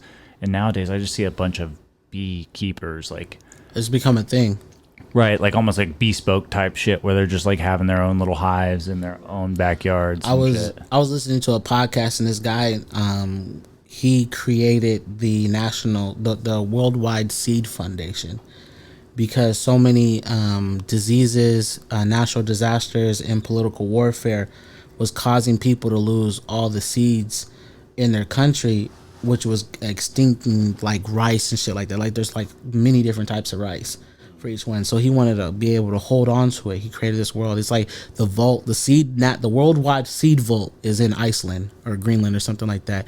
But he was talking specifically. He was like, I had a friend in Afghanistan, and they were going through a Taliban war. And every time the Taliban would take over, they'd go over there and destroy seeds, because if people can't grow crops, who's in charge? Feel me? So that's how they were doing it as a political agenda. So they went to the person who owned the seeds, because they used to have like buildings, and they would go tear up the seeds and fuck up the seeds. So now you no longer, it's extinct. That one food base that you had, that wheat that you had to grow in your natural country, is extinct. You don't have it no more. So he said he created that shit as a way to keep it, because there was to a point that they were losing so many seeds that they didn't have certain fruits. They didn't have certain vegetables and shit like that because the seeds weren't grown.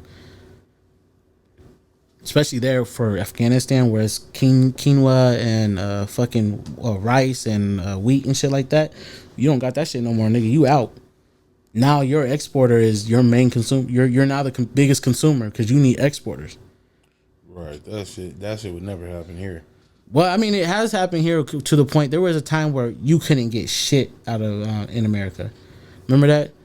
I honestly, as much as people don't fuck with Trump, I kind of fuck with Trump on one situation when he said "fuck you, China," and they limited the import export shit. Low key, you have been seeing a lot of American ass companies getting up there and saying, "Hey, nigga, fuck China too. We got it here. Like, fuck with us." Like, I have seen so many made in America now since Trump has said fuck China and that little trade war shit was going on. So many businesses getting up there because nigga, we lost our major exporter. How we talking politics though? Yeah, bro, that's a little bit of both. It's supposed to be a nigga podcast. It's not even just that, like, nigga, you ain't gonna have them niggas tapping into my shit, nigga. Them niggas don't give a fuck. Hey, did you see the shit about the text message that Kanye posted? Oh, with the address? Niggas is petty than a bitch for that. I don't know what's pettier, him posting Drake's address or motherfucking Kevin Hart posting Nick Cannon's number on a billboard. Oh yeah, because the celebrity pranks. I love this shit. This shit been funny to me. Hey, this nigga Nick Cannon sent a llama to Kevin Hart's house, but this nigga Kevin turned around and put his number on the billboard. Oh my nigga, that's petty, bro. That's petty. Hey, this shit's getting funny, nigga. And Kevin Hart's the one who started this. I guess he's like going against like 50 other celebrities. But now the text message is between Kanye and I think wasn't it a manager of the baby? Yeah, and they were talking about clearing the song. Kanye saying that they didn't want to. Yeah, they didn't want to clear it. And then the baby's manager hopped on and was like, "Nigga, that's cap, bro. That's cap." He's like, "Nigga, y'all been had this cleared a couple days ago." So then Ye got some explaining to do. He did it for a reason, and we all knew he took him out. And what's crazy was this is why I love the cancel culture, right? This is why I love this shit so much, nigga. Y'all niggas is pathetic, nigga. Cancel me, I'll be back in 14 days. That's how much you really giving, niggas. Y'all canceled the baby over the shit he said.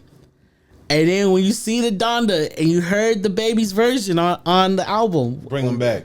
Bring that nigga back. He did what? Bring that nigga back. Nigga, that verse is hard. And it was on the Jay-Z verse collab too. Oh, bro. Hey, the baby is such and such. Woo, woo, woo, nigga. What happened? So what happened a couple weeks ago, though? So you think Ye is doing that on purpose to help him?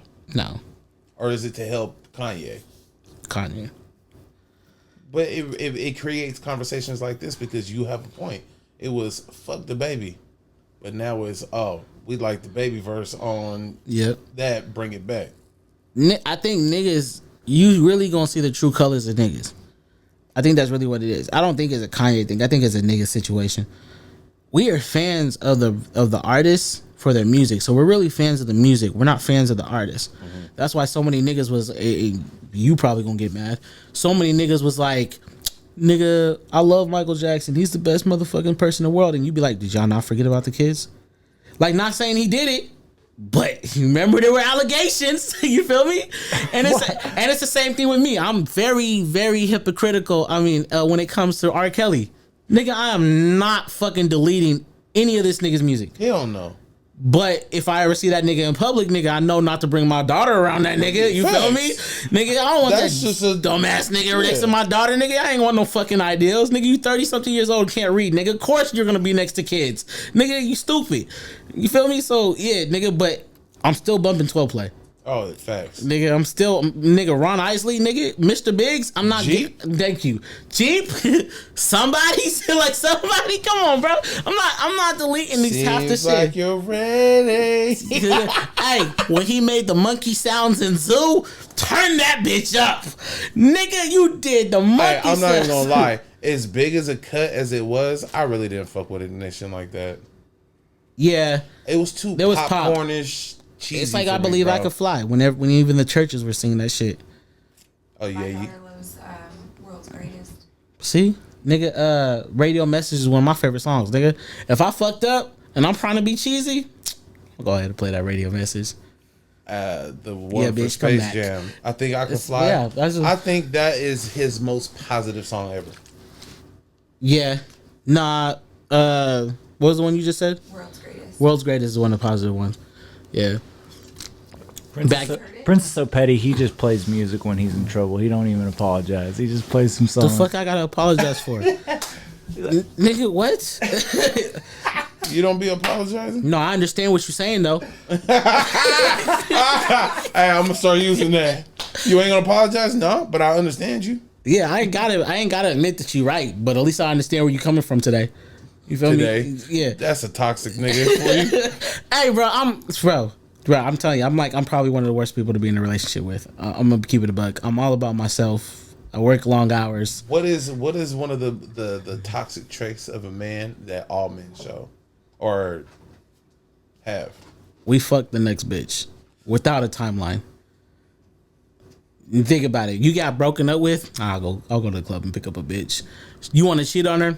nigga, I'll just find another bitch. see- We don't even care about the bitch.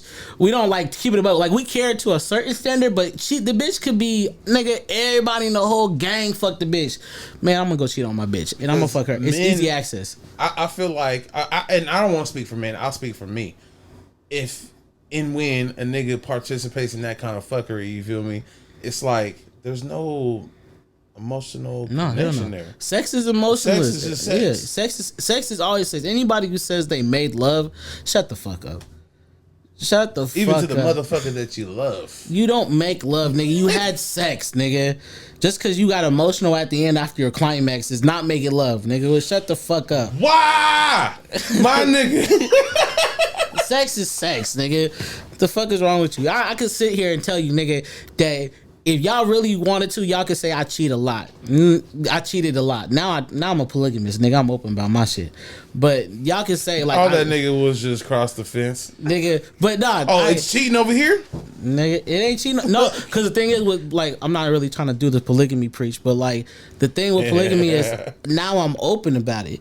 Before I wasn't. Before I was like, hey, nigga, yeah, I'm about to go kick it with such and such. Ain't no problem, nigga. Yeah, he my bro. Nigga, go really to a bitch.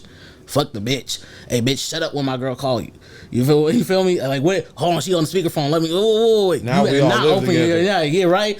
Versus the polygamy shit. Hey, I'm gonna keep it a buck with you. You fucking with me, I'm fucking with you. That's cool, but I fuck with somebody else too. And so you want to fuck with me, you gonna have to fuck with them. That's not polygamy though. No. I feel like that's more of an open relationship. It's open relationship is I'm fucking everybody. Me, I'm like I'll commit to you, and I'll commit to you, and y'all can commit to each other if you want to. But at the end of the day, nigga, this is it. 3 triangle. That's it. Trinity. I feel like that's a little bit more of an open relationship because polygamy is we together. No, that's as what I'm saying. A whole. That's what I'm saying. I'm like I'm gonna be with you, committed. I'm committed to her too. Y'all commit to each other to the point that we could even be living in the same household. Who doing laundry? Who doing kitchen? You feel me, nigga? Who doing the yard? You feel me? We can have that conversation. So I'm really in a relationship with you. So are you outside of your Trinity? No, I don't cheat. Okay, Are you outside of That's your what I'm Trinity? saying. I I'm like saying that. because I don't need to cheat no more because it was like I said. I always was looking for different pussy. Nigga, at the end of the So day, is polygamy for you for the sex or is it the finances? The finances? Split the rent. It's no, it's not even splitting it's the not rent. even Man. about splitting the rent. Think for about me. it. If I worked 3 times less, that means I make 40,000. If I work 3 times less, I make 40,000. Shawty makes 30. Other female makes 30. They make 90, I make 40. Feel me? Nigga, that's still $100 and something thousand. Nigga, you got 3 different incomes. Also, that means, nigga, if you want to go get a house loan, that's 3 different Social Securities. If you want to go get a real loan, That's 100. 40, 30, 30 is 100. you know what I'm saying, though. Yeah. But he did the math, nigga. I said 90 and 40. Nigga, 30. Oh, yeah, I did say 30, 30, didn't I? Yeah, so, Fucking but, Jason. yeah. But you know what I'm saying? Like, at the end of the day, you're making 100 bands. You can make average 100 bands with 3 people in the house. Right. Now, if I'm making 100 bands by myself, y'all making 60, y'all making 60, or y'all making 100, y'all making 100. Now we got 300,000 in the house. Nigga, what is we doing working at a place when we have the collateral? See, that's how I look at it. You feel me? And then on top of that, too, Fucking is extra. a lot of niggas don't believe in this no more. And I don't want to say why I feel like they don't believe in this no more, but niggas need lineage. Nigga, if I don't have a lineage, what the fuck am I really doing trying to establish this shit? I should just be nomadic. If you not trying to create a lineage, like, is that what it is? A lineage? Lineage? I don't know why I said Is lineage. that what we're going for? Like a legacy. I meant legacy. A lineage or legacy. You want a bunch of little U's running around. Yeah, if you're not trying to create that, nigga, why are you submitting here in the city or submitting in your town and working a job? For what? Now you're like, That nigga want a whole cottage. or nigga, you I'll want take a a 10 whole over compound. or you want a 10 on Delta Park. That's what you're giving them. Nah, That's their MO. Though, The nomadics, yeah. they're just like, fuck it. I don't want kids. I don't want kids, nigga. My You don't life's have done. to work I'm if you don't checked want. out. If you don't want kids, you don't really have to work. I stay up in the park. What are you working for? They ain't shit for you to work for, nigga. For a nice That car, makes sense. for what? When you die, where the car going to? It's going to the niggas that want it. You feel me? It's not yours no more. It's auctioned off if you owe the bank, nigga. For what are you working for if you don't want kids? If you want a lineage? So at the end of the day, if you want a lineage, yeah, nigga, you gotta establish some fucking shit in your community and work. and do what you got to do as a job or as to build a business. Got a So point. you No, see that I think he doesn't because you're only looking at it like if I have kids, then I'm gonna do what I should do. if you don't And have then if I kids, don't why have- are you working? Why are you spending 40 hours a week on out of your life to go work a job for some shit that you're not even going to be here for when you die? It's not coming with you. Why are you wasting 40 hours a week of your life to go work when for it's rent? No, when it's work, it's something where I think if you don't like your job, then that's a different story. But why are you wasting your time working when you could be traveling? I think he's talking about You're in saying general. there's so much more out there. There's so much more in this world that you can do. But traveling gets to where when you say that, it's like you get to Cost. go, not even cost, past the cost part. It's like, I do want to travel, but there's things with money that you can do that other people can't. That's true. And I think that's the whole thing is like, I do the things that people don't want to do so that I can do the things that people But can't the majority of people who are working to survive, to establish rent, to make sure that they have something livable for the next 12 months. It's just to make sure that they're occupied. do. But that's a different situation. That's not me. But that's when people have their But situation. half your income is to that. Half your income goes every month to rent. Who? Yours, unless you're not paying rent. Not mine. I make more than mine. But I'm saying your income is going towards rent. Me? So you're paying to stay. Fucking Jason. This nigga said, I'm not broke. My check's clear. No, but I'm saying your income, you're paying for something for you to have to stay.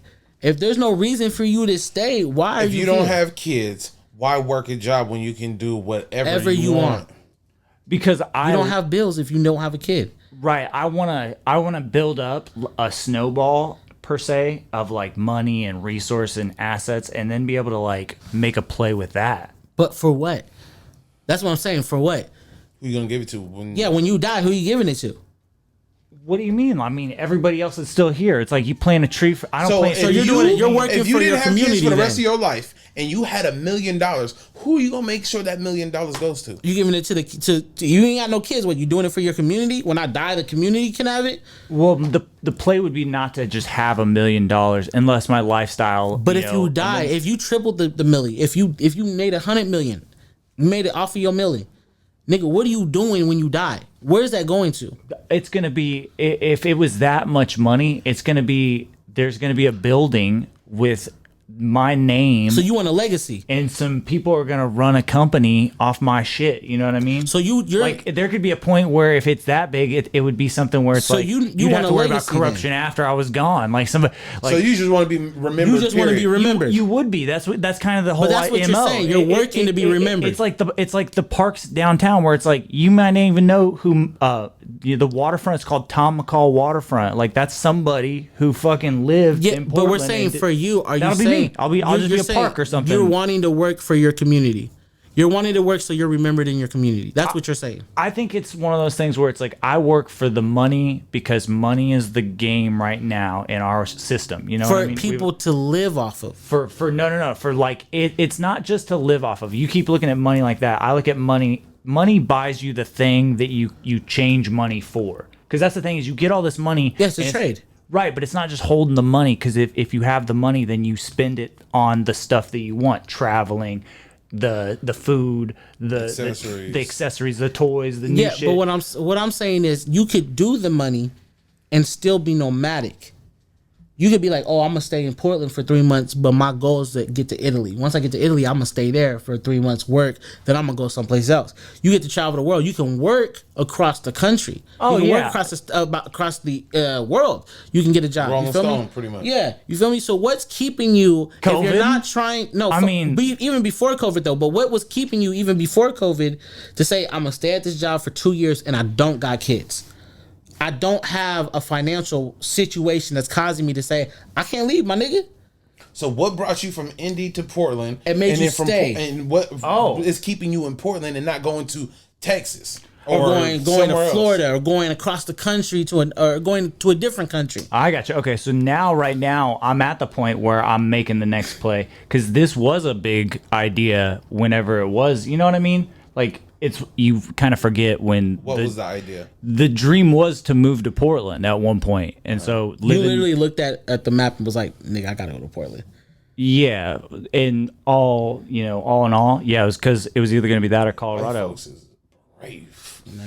Yeah, I drove across after I flew out once to Forest Grove, just kind of. Oh yeah, you did tell me that. Yeah. Yeah, and then I made the play back home, got the car. Were you visiting friends? Were you visiting? Yeah, I friends or knew something? somebody that lived out here and just rented a room and then just said, "Fuck it, buddy, I'm maxed on my everywhere, took the bus, that kind of shit. So Portland was pretty fucking cool, It was like 7-8 years ago now. But that was the whole idea. What made you stay though? What made me stay is that Portland is much more. It's liberal, and I'm too conservative for my liberal friends, too liberal for my conservative friends. I get that. And with that being said, moving here and now living here long enough, it's one of those things where it's like, oh, you guys have like swung the pendulum too far.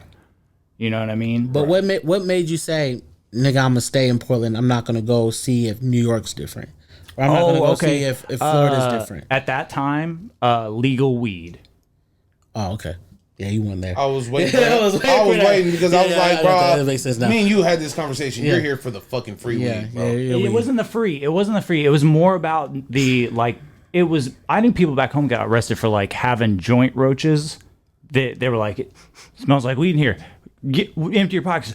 He's got weed and handcuffs. You're going to jail. You're getting Over a joint. Oh, over not even a joint. Over like the joint that you should have flicked out the window. Like It was like 06? trash. You remember in 06 when the cops were like, if you had weed in your pocket, you was going to jail. So all you had to do was throw the weed on the ground and look at the cop, and the cop be like, nah, they didn't do that with me out here. It was they take it, maybe dump it. Yeah, they dump it. That's so what you it just, should be. you But just no, throw it. back home it's one of those things where it's like they run a business off of the police there. Oh, good lord! And they're like, imagine here, and instead of just seeing a cop sitting on the side, like in Vancouver, you do see them every once in a while. Yeah, Where yeah. they do speed traps and shit. Back home, they hide. They try and have dark cars and hide Yeah, them. because they get a bonus off of certain times. They're like, it's a system over there. Private prisons and shit. I think they want people in prisons. That's a different story. Now that every almost damn near every city in America does free weed, what's keeping you here? Now it's more of a business idea, and then I'm like, I was maybe gonna leave this year, but I felt like I would have been more of a rush leave, and coming up this next year, I'm just probably gonna renew a lease because I like my spot. It's dope. It's in a good Bro, he's location. my fucking cameraman, nigga. That's why he's here. Fuck you mean? I see where this shit is going. Fuck this. You giving this nigga ideas, nigga. He's not going nowhere, nigga. I've already been thinking about it though. I've already been thinking about it. There's some dope spots. Arizona be dope. I'm gonna put this nigga on contract now. Fuck this. But I'm following the money. But you see, kinda that's right what now. I'm talking Well, about. I guess that's really, in all actuality, I'm following the money. Yeah. And I think that I'm finding out where I'm almost to a point now where it's just going to be an effort and attitude to get where I want to get. You know what I mean? That's what I'm talking about. Is If you had kids, would you have left? Sorry? If I had kids? If you had kids and the kids you had kids in the whole situation, would you be like, nah, we still moving? We're gonna try to attempt to move to Arizona. I mean, if it was still in the cards, like because that's the thing is like then This kid's gonna stop you.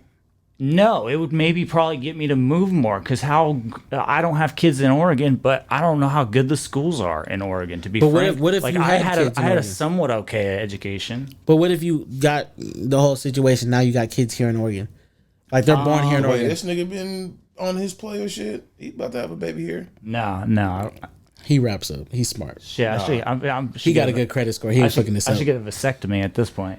Yeah. Jesus Christ. Jason ain't pulling out for shit. You're a No, whore. I want to move. I want to live somewhere else though. I think after I liked Portland. Portland's still cool to me, and I still love it to somewhat. But it's just this shit with this homeless shit, and I don't want to just blame it on that. But it's that. you should Plus come the, across Portland the is river. ugly now. I'm gonna plus, keep it a buck. plus the taxes have been fucking me. Where it's one of those you get. Come across the country. I mean, come across the bridge. That's it. You get double taxed, and it's one of those things where Can it's we like, move this shit? If he moves, can we move this shit across the bridge? like why the fuck are we? Why are we? I like my nigga. What this is, Nigga, no state palace, taxes, bro. nigga. No state taxes. I like it though. I still love Portland though. I love Portland too. It's just that I seen it go downhill, and I've watched it go downhill. If you had no kids and you could move around freely, I was in Tampa, nigga. I already left. No, I get that, but what is Prince's idea of being a man and just being where he wants to be? nigga, this is gonna sound fruity as hell. Most deaf Italian job, nigga. I'm trying to have 100 shoes in Italy and make a vineyard. Nigga, give me some fucking stallions, nigga. I'm cooling. Jesus. I don't even need rap music, nigga. You can keep that shit. I will give up hip hop and everything, nigga. I just want a couple horses, a vineyard, 100 pair of Stacey Adams or some shit like that, some Giuseppe's, and nigga, I'm gonna relax. I'm gonna chill, nigga. I'm cooling, nigga. I don't need none of that shit because I grew up on a farm. So On a farm? Yeah, I grew up on a farm shit. So I was already accustomed to animals. Yeah, that you feel nigga me? was fighting chickens, huh? Yeah. So I wasn't a city kid till I turned like 9 or 10. We didn't come to the city till I was 9 or 10. So I'm used to the country shit. I really don't like Portland like that because of how congested it is, and that's why I always run back to the across the bridge because it's so spacious over there. So I'm like, nigga, I can It's go out. spacious, and it's like, bro, you don't have to. People so different over there. Yeah, they're relaxed. I ain't got not one problem living in Vancouver. But I be going to the country bars out there. They love me. Nigga, they love me. The one downtown where around the corner from where 6 West used to be at. Oh, they know me. Big tough.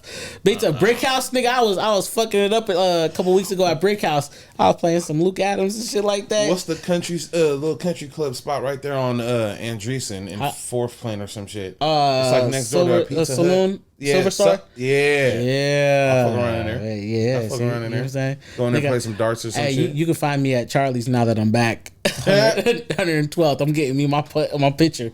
I think wing on Tuesdays. I would keep this same situation, right? And just I want to move it. I would move it to a loft in New York. Make it bigger. Yeah. I don't want a bedroom. I just want that big open space. See, I love lofts with the windows. I hate walls. I hate walls so much. If I had really the option, I'll go move in a warehouse. A warehouse? Yeah, because there's no fucking walls. I want higher, more windows. Nah, I've been thinking about natural light. I've been seeing like nigga. I used to have a Pinterest and shit like that. Oh yeah, bro. See how they turn them into homes? Yeah, you see the warehouse homes and shit like that. The shipping container homes, nigga, where you don't need walls. That's strike 3 on your assess. Nigga, I dated white women sometimes. You feel me? Starbucks bitches. They show me the game, nigga. Oh my god, not the Star BZs. Hey, the Star BZs, bro. Yeah, oh god, nigga, where are your Uggs at, bitch? Like, if you ain't got an Uggs legging and a fur coat with the unicorn drink, hey, bitch, you're not for me. Hey, dog, check out my unicorn Pinterest. or pumpkin. Yeah, pumpkin spice. I need them bitches. We going to Bed Bath and Body Works today? God, I go ahead and give me that fucking vanilla, whatever the shit is for Christmas. Oh, vanilla Noel, vanilla bean Noel. Love them white women for that, bro. Yeah, Noel, nigga. I love the white women for that, nigga.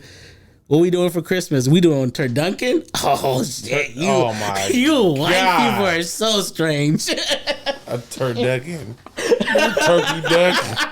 Y'all, hey bro, look. And then when they try to listen to rap music, you be like, y'all so cute for this, nigga.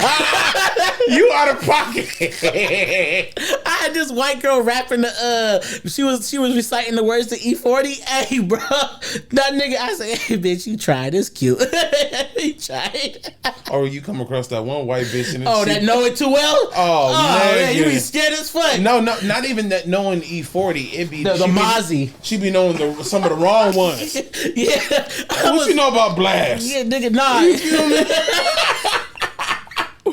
Oh, Chosen, huh? Oh, yeah. Busted wide open, huh? Who you been fucking on? What's your resume? You fuck with niggas. What's your resume?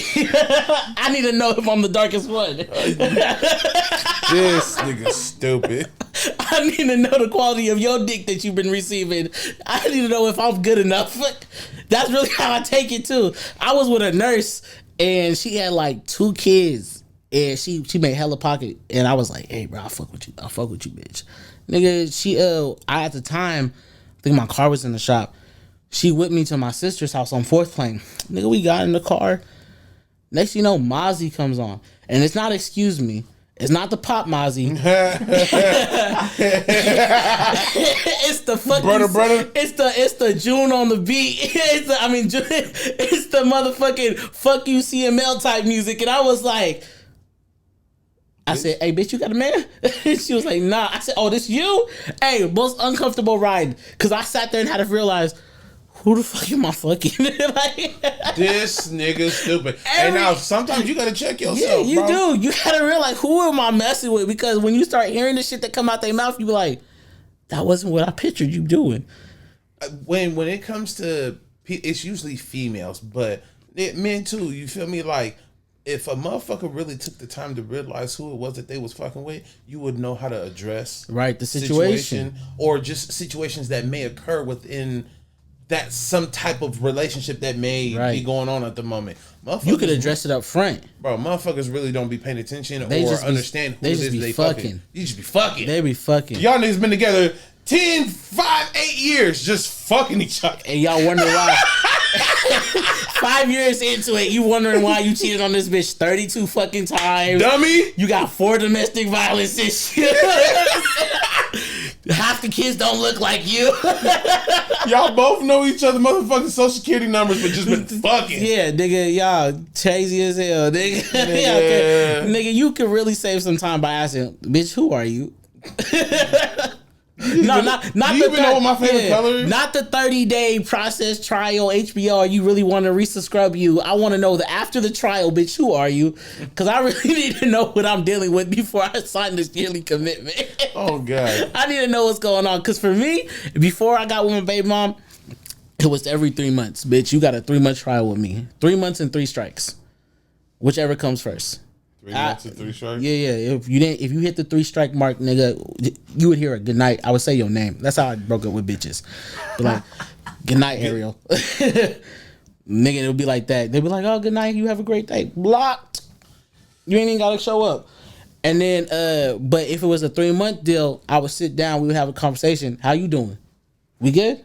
How we feeling? You ready to do this shit again? And they knew the 3 months. I had it to the point where they knew the 3 months. And I'm not even trying to dog it like it was a dog ass shit to do, but it was like, shawty, we just got to make sure that we still have to. Subscription dating. Yeah, 3 months. Every 3 months, Bitch, bro. you can rent me for 3 months. 3 months. And if this shit is cool, yeah, we fucking, we good. Keep it going. we can talk about another 3. Yeah, but if we not with the shit in 3 months and we realize 90 days was not the shit, bro, listen, bitches will literally show you their best side for the first 30 days. Niggas will show you their best side for the first 14. Niggas after 14, they like, bitch, this is who you got. After this. You don't think so, Jay? Nigga. I don't disagree with any of that. I just think it's so funny. He's talking about like, hey, yeah, Q2, you were just down this quarter. No, for real. I do treat it like that. Your production was low. And this is no shot to any It don't relationship. sound like that, but I do it like that. This is no shot to any relationship that a nigga's ever been in from current to the past. You feel me? But I do, after hearing him explain it like that, I really wish I would have handled certain situations like that. Because you got to think about it like this. Do you really want to be with a motherfucker forever and be unhappy? Give him that period. Give him that shit. Hey, bro, 3 months. If we don't work out in 3 months, Bro, I'm gonna shake your hand. I've done some of the newest, dopest shit in the past 3 months with you. We have that together. But for the long haul, nah. Right. Tap in with me next year or some shit, and we Right. can link up and have a sneaky If it don't link. work out, hey, there was some shit that you just been doing. I realize that's who you are. And I'm not mad at you. I'm not. That's who you are. I'm not, you a fuck ass nigga, you a fuck ass nigga. If you a bum ass bitch, you a bum ass bitch. If I think you faulty for a situation that you don't think you faulty in and we just can't compromise on that shit and it's something I can't overlook, hey, it was a good trial. Thank you for the 3 months. I appreciate the time that we had. I'm going to give you my 2 weeks right now. Yeah.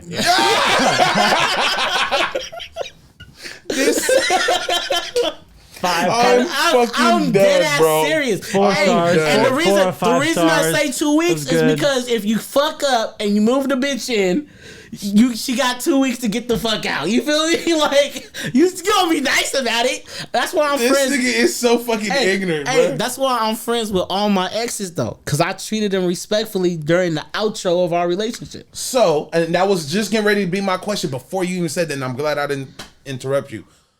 Is there such thing as a peaceful breakup? Yeah, I've had the most peaceful breakups ever. I've only had 2 of the worst breakups ever, and one of them resulted in me going to jail. What? How does a motherfucker even approach a peaceful breakup? You gotta, in my opinion, you got to understand who the person is, and then you gotta acknowledge why you feel like they're not getting what they're supposed to get from you. But what if the other person is not so like willing to see that up here? You feel me? At the end of the day, you gotta coach them into it, and not to say it like wrong, but you really do gotta be like, I need you to be aware that this is fucking up. Like, hey, like you want a man that's gonna respect you in these divisions, and I can only respect you in this way, and you feel like that's not enough. Am I wrong or am I right? And then she'd be like, you're right. Okay, moving forward. I can give you 5-6 more examples of how I ain't shit to you and how this is who I'm going to be. And like I said, we had this conversation before. Men are going to show you exactly who the fuck they are. At the end of the day, it's up to you, bitch, on whether or not you're going to accept that and whether or not that's who you want to be with. Because he ain't shit. He's exactly who the fuck he is. You know you ain't shit doesn't give you the right. No, you can be better. You can be better. Anybody can be better. But he's already shown you his commitment.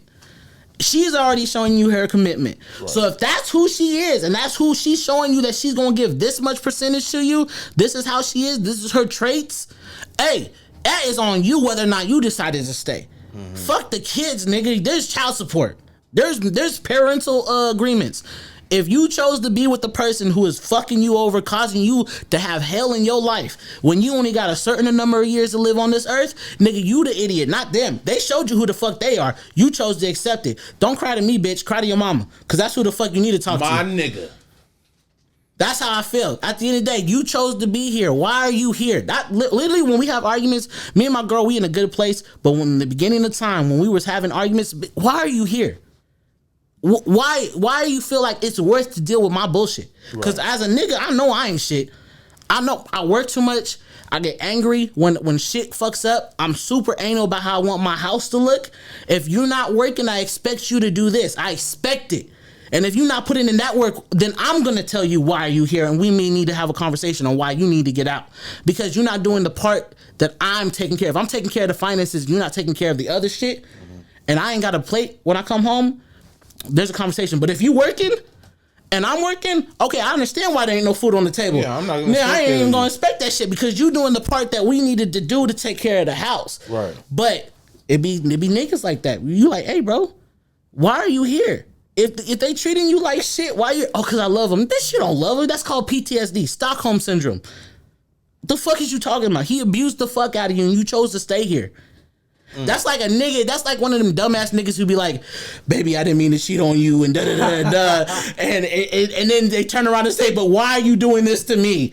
Why are you gonna do this to me, bitch? He's abusing you. He cheated on you, and now is blaming you for you trying to leave." See, that's take the hit, bitch. Leave. that's my like. Not verbal abuse, but fucking manipulation. Yeah, like a motherfucker. The reason I know about this and the reason I'm aware of this more than I should have is because I was more than I should have. Most niggas ain't where they need to be at my age when it comes to like being in immaturity. The reason I did is because I went to jail. I got a DV.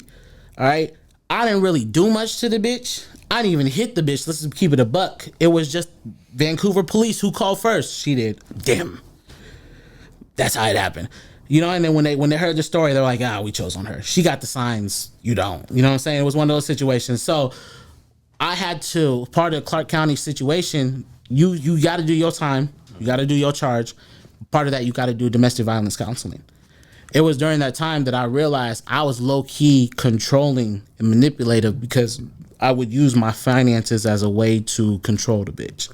So like... Intention, on purpose or not? It was unconscious to me because I was so used to doing it and I seen my elders do it to their women. Mm-hmm. But then once they made it aware to me that I was doing it, they were like, so you picked a female who was struggling in this division and said, I'll save you. Like for instance, my girl, the homeless girl, she always had a problem. At the time, my girl always had a problem paying her phone bill, right? She always had a problem paying her phone bill. So I would be like, bitch, don't even worry about it. I'll just get you a phone on my account. I'll take care of it because I need to know where you are at all times. Not on some controlling shit, but that's literally, if you were to break down the bullshit I was giving her, that's literally what it was. How does this man have women in his life? Because I come at them now with, can you make at least middle income? Because I can't fuck with somebody under that. I don't want to have that conversation. You's a bougie fat nigga. No. It's controlling. It's not. It's a controlling issue. People go after females. Women go after men. Men go after women who have a lesser. You feel me? They're like, hey, or it's either lesser or it's opportunity. You found a bitch because she has opportunity to do something, or you found a bitch because she has lesser than you. Oh, you make 30, but I make 60. Bitch, go ahead, let's fuck with each other. Because at the end of the day, I'm going to degrade you on your shit. The opportunity part. Some niggas fuck with bitches for opportunity. I've heard I've seen it. Niggas be like, we can even go low income conversation. Bitch got 600 on the food stamp. I'm gonna fuck with her. What if you and said female are at the same level though? Then you're good. But I'm saying that there are niggas that go after bitches that have less money or that have opportunity. Opportunity, even in a pimp mindset. You went after a bitch because you knew you could sell her pussy. Mm-hmm. Even in a financial situation. Oh, okay, I need a bitch who don't got a job because now she can raise my kids while I go work and provide. And then when she asks us why I can't do what I do, because bitch, I work. I take care of the finances. Mm-hmm. That ain't my job. That's your job. Okay, look at it like this. Little scenario, right? Some D-boy shit. You sell dope, right? Right. Yeah, you make a lot of money, but your money ain't really. That's why you get a bitch that has a W-2. Hold on, you getting ahead. You start talking to a female. you start talking to the female. She got a child, but she ain't doing nothing with her life. So she got Section 8. Right. By you fucking with her, you put her on the right path of doing right. You use her situation to get y'all to a better situation with the money that you got. Now y'all both up. Opportunity. But is that a negative opportunity? No, I'm not. I didn't say it was a negative opportunity. I'm saying you either fuck with a bitch. But are you wrong for doing that though? You stepping in her life. If you're manipulating her and not being upfront about it. But that's your woman though. You have feelings for that girl. If you're not telling her exactly what the fuck you doing and the reason for doing it, then you manipulating her at the end of the day. If you like, hey bitch, it's because I love you. But if you walked into the situation knowing that's different. But I'm saying if you start talking to a female, right? Mm-hmm. And that just so happens to be the situation, how is that a negative thing? That's just you playing smart. Sometimes going to a female, it'd be like if she was rich. If you found out her family had a bunch of money and then she just got But that is still money. But in a nigga's world, that is common though. That is very common. And what you're saying, that's the lesser. That's not really the opportunity. That's the lesser. Both don't have nothing. You are the one that has financial stability. You just don't have the necessary resources that she has to come up better. Feel me? So, but I used what I got and what you got to bring us up to here. Yeah, that's the same thing as saying you stay at home, I work. I got the finances, I got the mindset. I just need to do what you got and what I got to do. But was that opportunity? Does that make me wrong for taking advantage of that opportunity? If you didn't tell her for what it was for. If I can't tell you something that you're not gonna understand. That's like you literally saying, "Oh, is it wrong for me to buy a house without the bitch knowing and then just move her in?" At the end of the day, hell yeah, that's wrong, nigga. This is the same situation, but it's not. Unless you had the conversation with her. If okay, back to the dope shit. We understand certain lingo. Right. We understand prices and all kind of other shit and what business mind you need to be in to buy work. Right. I'm not gonna spend 2 hours trying to explain something that I can talk to you about in 10 minutes. But same thing, that same conversation we're having, I have with my girl about just my business. Mm-hmm. Hey, I'm leaving. I got to work. And instead of me having to say, hey, I got this 8 o'clock, I got to be here, and I got to do this, and I got to do that, and I got to do this, and then, so it's going to take me this much time. No, hey, I got to go to work. I'll be back probably by 2.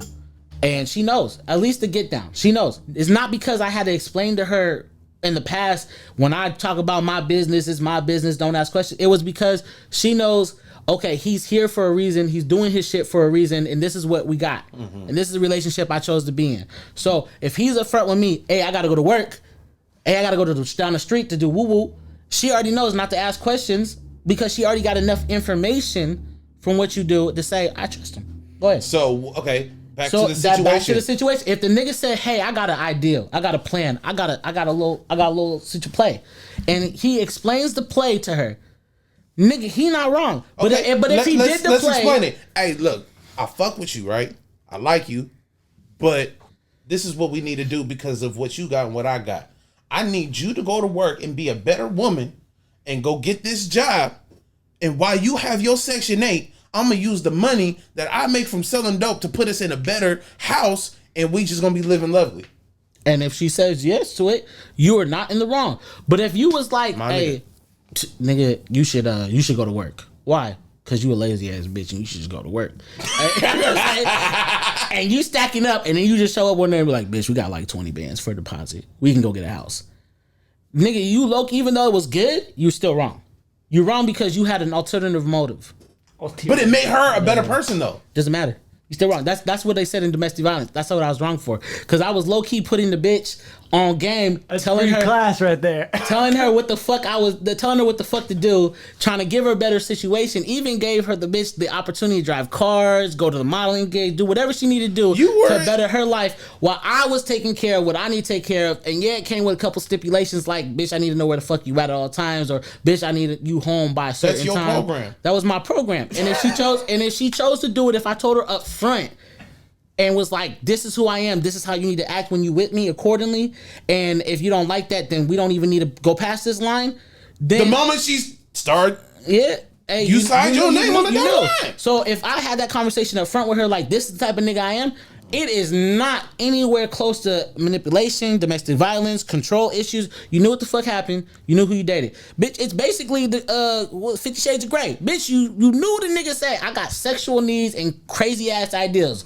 Fuck me, you get everything. Don't fuck me, walk away. The bitch said, okay, let's flip it around. Let's flip it around, right? We can go to the red room. for a female that's always calling her nigga a cheater, right? If you got with said person, no, hold on. You get with said person, right?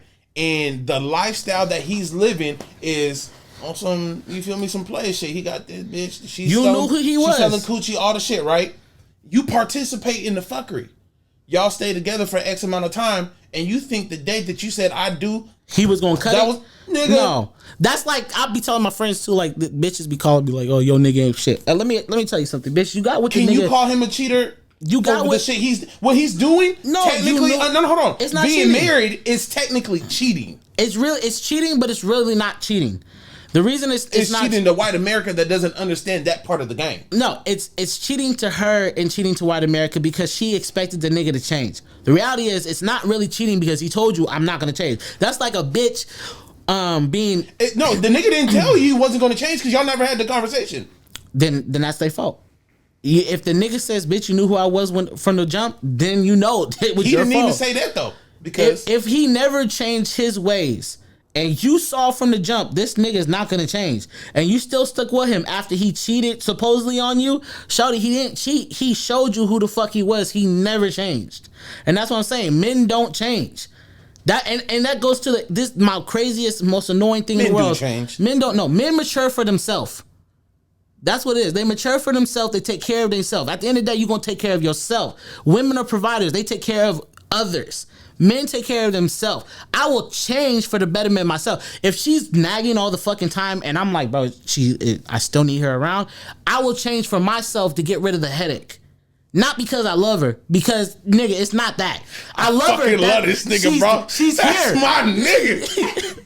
But like going back to what I was saying, I hate females. That's my nigga. I hate females who say he's a fucking cheater and I can't believe he cheated on me. Bitch, you're the person he cheated with in the beginning of the fucking situation. He cheated on somebody to get with you. And you stayed with him knowing that he left the female after doing the shit. Well, did you think that he was going to be an amazing ass man, an amazing ass father or some shit like that? He literally showed you who he was when he said, bitch, I'm gonna fuck you over my bitch. Ouch. You feel me? That's like, it's the most common sense shit. It's like going to a fucking store and being like, hey, I want to make chicken, and you find out, nigga, it's a fucking McChicken, and you thought it was supposed to be a hamburger. Bitch, they told you it was a McChicken. If you're robbing somebody with somebody else and then that person robs you and you're surprised. You robbed the person with the person. You didn't think he was gonna turn around and rob you? Who the fuck did you the guy think he I was? was stealing shit with stole from me. The nigga's resume was right there. You feel me? You helped write it. You helped write it. You knew who the fuck he was. The nigga wasn't slow. He didn't say today I woke up and became a robber. No, nigga, he told you, nigga, we gonna rob together. You didn't think he was gonna rob you?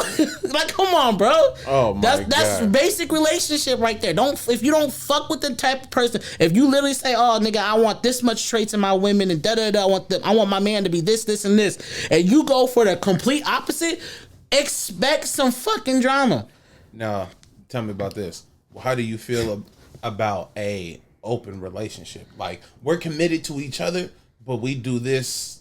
Not and when I say open relationship, I'm not coming from the standpoint of we fuck I want everybody. to fuck other people. You feel me? But if it happens, it happens. You feel me?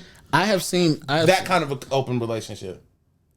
that to me, I have seen that, and I'm okay with it if that's what we had a conversation about. That's really what it is. You got to have the conversation. Like me and my girl Bye. Her conversation was, hey, if you're going to cheat on me, let me know so I can pack my shit. I said, hey, if you want to be with me, we need to have another bitch. That's really what it is. And she said, well, I'm bi. I'm cool with having a girlfriend. Oh, shit, okay.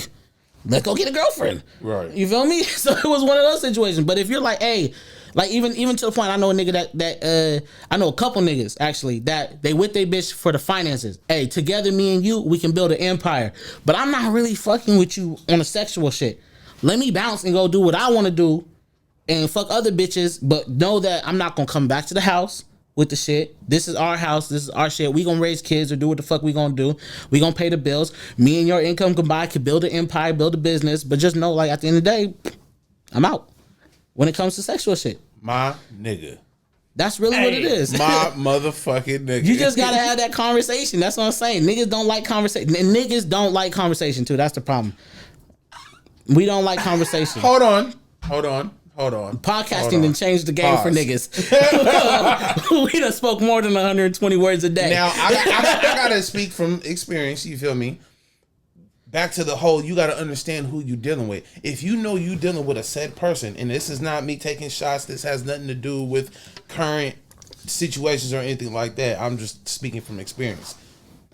If you dealing with a said person, right, and you know that there's things about them that you didn't know in the beginning that you had to find out being in the relationship, and you trying to be this person in this relationship, if you come to them again with some kind of information that is gonna create a snowball effect, then it's like, how do you even approach them knowing that this is what it's gonna cost? And that conversation could cost something bigger than what was ever meant to even happen. You saying, like, if you, like, for instance, you have a kid out of wedlock? You feel me? I mean, at the end of the day, you gotta, like I said, it's really all conversation. If somebody's gonna be like, oh yeah, I'm open to an open relationship, there's a 99% chance that the condom's gonna work. Feel me? So you gotta still have that conversation. Well, what happens if she get pregnant? Are you gonna be cool with that? And if you didn't have that conversation with her, then, you know what I'm saying? We had that conversation. Me and my baby mom had a conversation where I was like, hey, yo, what happens if, because we already have our son, but my girl wants another kid. I said, in my opinion, I would rather, and I was like, oh, it'd be cool if y'all got pregnant together, but I would rather not have to be like, I feel like the other girl would feel some type of way if she didn't get pregnant during the time that my girl got pregnant, because now it looks like we're having the family and you still the outsider. You feel me? Right. So that's why I thought of it like that. But I was like, we had the conversation. Well, what happens? Not your turn. What happens if the other girl gets pregnant before you? You were first. We already have the relationship. But what happens if she get pregnant before you? Now it takes a big woman to really say, I'm gonna treat the kid like it's my own. Versus another woman be like, well, I gotta leave you if you have another kid with another woman. But bitch, this was the agreement. Right. Yeah, if it's the agreement, then it was already. It's the agreement. Yeah. You know what I'm saying? Like, at the end of the day, we agreed on what lifestyle we gonna choose to have. And if you didn't want to be in that lifestyle, then you didn't lie to just me, you lied to yourself. And that's what a lot of females do. They be like, I could do it. I could deal with this nigga. I could deal with his traits, with his bullshit. And then at the end of the day, they figure out, why am I 46 bitter and trying to keep this man's kid away from him and all this other shit. Bro, they'll lie to themselves for so long and then tell the world about how they agree with they lie. Bro. And it's the same for men too. And Men run will your do it. fucking name Bro, through the mud. I know a man who claimed for 4 years he fucked a bitch. And for 2 of those years, I was fucking that bitch. But he claimed he smashed her and he on a regular. And we would sit there and we would just laugh about this man. But he had it in his head to the point that he had stories of them going on trips. Oh yeah, bro was You know what I'm saying? But he was lying. He was lying about the whole situation. Oh, nigga, I was with that bitch the other day. Nigga, you were, because I was. Like, it was one of those situations. But like we let it happen. creepy. We let it happen. Nigga was lying on he his was dick. lying on the dick. You feel me? And niggas do that. Niggas will sit there and be like, yeah, fuck that bitch. Nah, No, you didn't fuck that bitch. But they want to seem cool to the niggas, so they say they fucked the bitch. Same I thing. could never. Bro, niggas lie on the dick all the time, bro. I know bitches who be like, I believe in karma. So if I really wanted to fuck that bruh and I lying to my nigga saying I fucked her, guys be like, nah, nigga, it ain't happening. It's out of your book now. bro. I had the pen in my hand, my nigga. Like, It's like out of September, Yeah, right? bro. September, Men- like- Yeah, put it back. Men lie on the dick by saying they fucked the bitch, but bitches will lie on the dick and say either it was too small or he didn't last long enough. All because of pettiness. Hey, bro, this is the shit that's corny. Cause I had a bitch do me like that, bro. She was like, "Nigga, you got a little dick, but you was this motherfucker for how long, bitch? It took you 30 fucking tries. It took you 30 times, bitch, to realize." They quick with that shit. They quick with that. Hey, you small dick ass nigga. Nigga. Bitch, but you was with me for a year. What? What? So you like small dick? For a whole year, you would thought that was acceptable for 365 days. That Cause I know me. Once the pussy loose, we gonna have a conversation. Either get some vinegar, bitch, or we gotta get out the door. snap that pussy back.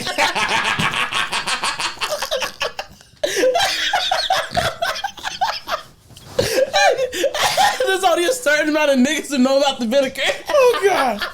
Nigga, if I go in your bathroom, bitch, and I see some vinegar next to the toilet, I know what to expect. ah! She ready? It's gonna feel like childbirth.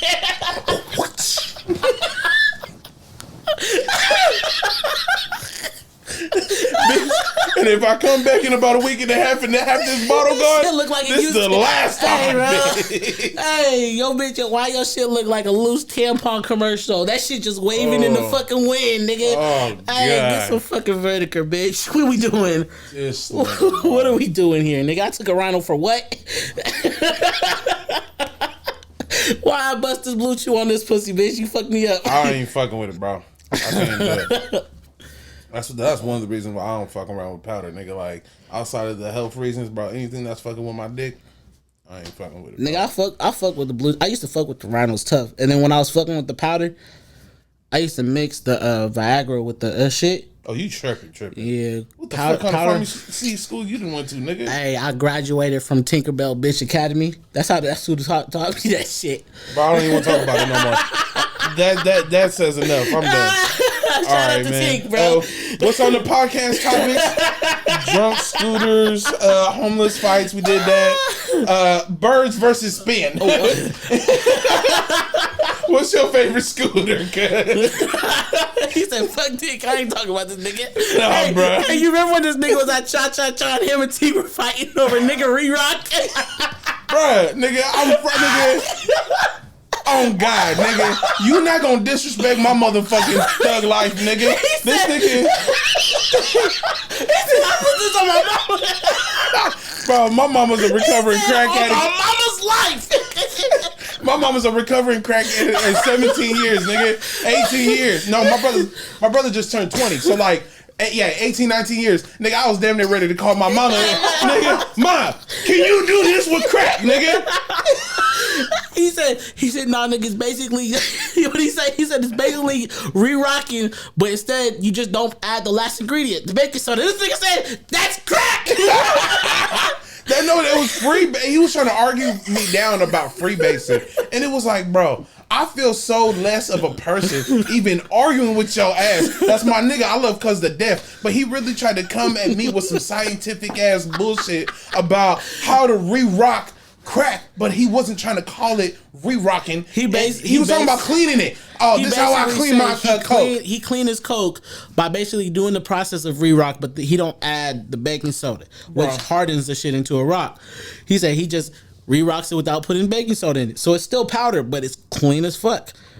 So this nigga said... But when you... The argument was, when you re-rock work, you lose grams. You feel me? Yeah, because he was saying... Or you lose some of the content. Yep. So it's like, you're going to take some... If you bought 7 grams from somebody of some work, my nigga, you mean to tell me whatever the fuck your process is that you're talking about doing, you do that process and you come out with 5, you're cool with that? What kind of real money are you making? That's what the argument was. Like, bro, that sounds like some of the most idiotic, asshole, backwards, hustling ass shit I've ever heard in my fucking life. Whatever. I'm gonna buy an ounce of weed and break it all down and sell you an ounce of shake at this price instead. No, he was at the time still charging a high price. But he was still charging at the time. He was still charging a higher price because he said it was more clarity in it. There was more. It was less pollution. Bro, nobody in their right fucking mind. If that's the case, let's say his theory and what he's talking about is true, and that's what he does, bro. You're one of one. Because no nigga in his right mind is ever gonna go through that process. He's one of one when he was doing it, but he's not. He understands the customer, because there are some customers who will be like, "How clean is it?" There are customers who be like, I don't want no fucking, baking soda, or not baking soda, some baking powder in my shit. You know what I'm saying? Bro, outside, bro, fuck all that. When it comes to me and you, right? Outside of the music shit, I feel like me and you fuck with each other tough because we understand, or not so much that we understand business and money. That's where we're at, and that's how we really fuck around. You feel me? Right. So with that being said, let's keep it a buck, my nigga. No, it's still a loss. No, hold on. It's a let's loss. keep it 100.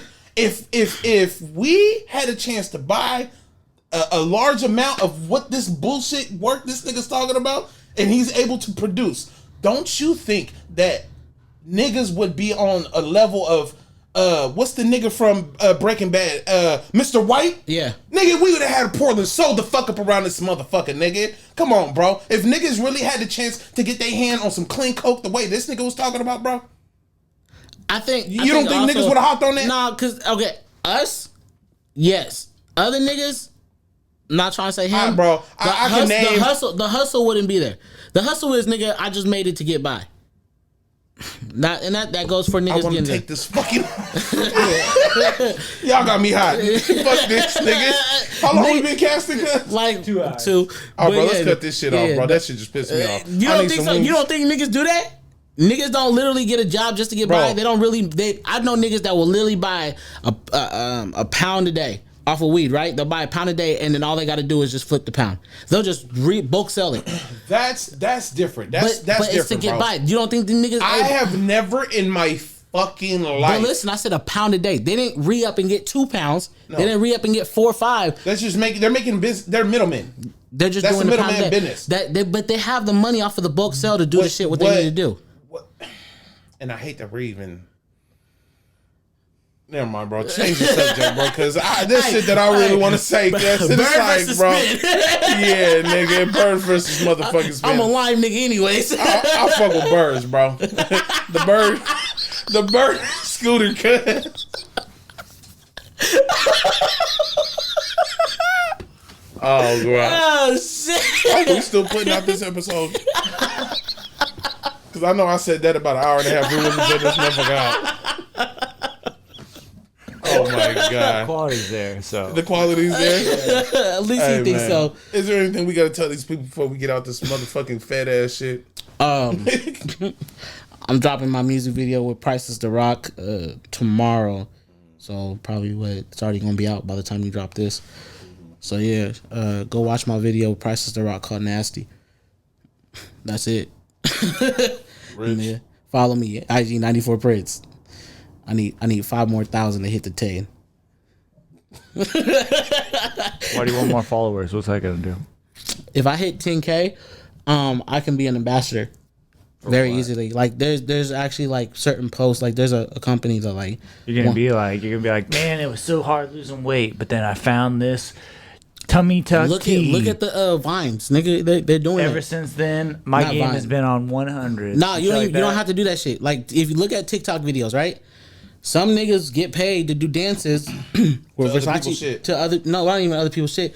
They get paid to do dances. When I need bitches in my video, you know where I like to go? ZipRecruiter.com. Nah, but what? like some shit like that. No, but like he wants to be a brand ambassador. Is what he said. 10K. I said if you get 10K on the Instagram, you get to be a brand ambassador. Yeah. Niggas will pay you to wear their shit, do a dance. Nigga, do the music video right now with they shit on. They'll pay you. I got paid already to wear some other niggas' clothing. Okay, I can get it to a certain point, but isn't that kind of a sellout? Like, you gave me a bunch of like, why you work 40 hours? Why you do this? Like, it's just hip hop. But some shirts are dope. Like I rock a chocolate dope shirt because I bought it because it was dope. There was a time in 2017. Like shirts, I'm waiting on exclusive right now. I need my little new T-shirt. Right. Yeah. So this is hip hop, bro. It's all about nigga money, bitches, weed, and then what are you gonna do with the money, nigga? I just bought a Bugatti, nigga. I just flipped a quarter P. Okay. The whole concept is about productization. You feel me? We're selling products. So, nigga, there was a time during 2017 to 2019 that every DJ Khaled song had a fucking vape pen in it. It was like the Puff Bar thing, whatever it is called. Nigga, it's just product shit. Nigga, look at the Bel Air situation. I get all that stuff that you're using, and then to say that you're gonna wear a T-shirt of another fucking brand. That's not in the same category as fucking Bel Air. But they get paid like that, nigga. Depending on your influence, you can get paid on that. So if you got a 2 million followership and you were celebrating, you're like doing a skit because you're a TikToker, and you're doing a skit where you win a fucking basketball game and you pull out the Bel Air and you shake the Bel Air in the air. You're getting paid for you getting paid for the Bel Air. But hold on, this is what you're forgetting. You gotta realize who you're talking to. No shot at Jay, you feel me? But we've had this conversation before. He is a businessman. He understands numbers from a different perspective, but he doesn't. I'm not gonna try to say he doesn't understand the music shit, but when it comes to social media and the importance behind the hip hop part of it, I think that's what he's missing. We are the establishments of what culture is to the vultures. So look at the Jake Paul and who's he fighting tonight? Who's he fighting? Tyron Woodley. So Woodley literally said to his face, nigga, he said, nigga, I'm from Ferguson. Nigga, who told you to get who told you to get the chain? Nigga, us. You watch us. Who in your hood had a bust down? He literally said, who in your city has a bust down? Who you know got a bust down? Nigga, you following us.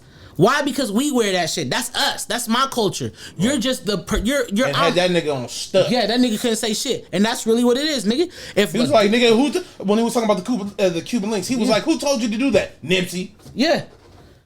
He did. He was on his ass. That's the same thing. You see a nigga, and like we can even do the Pacer shit.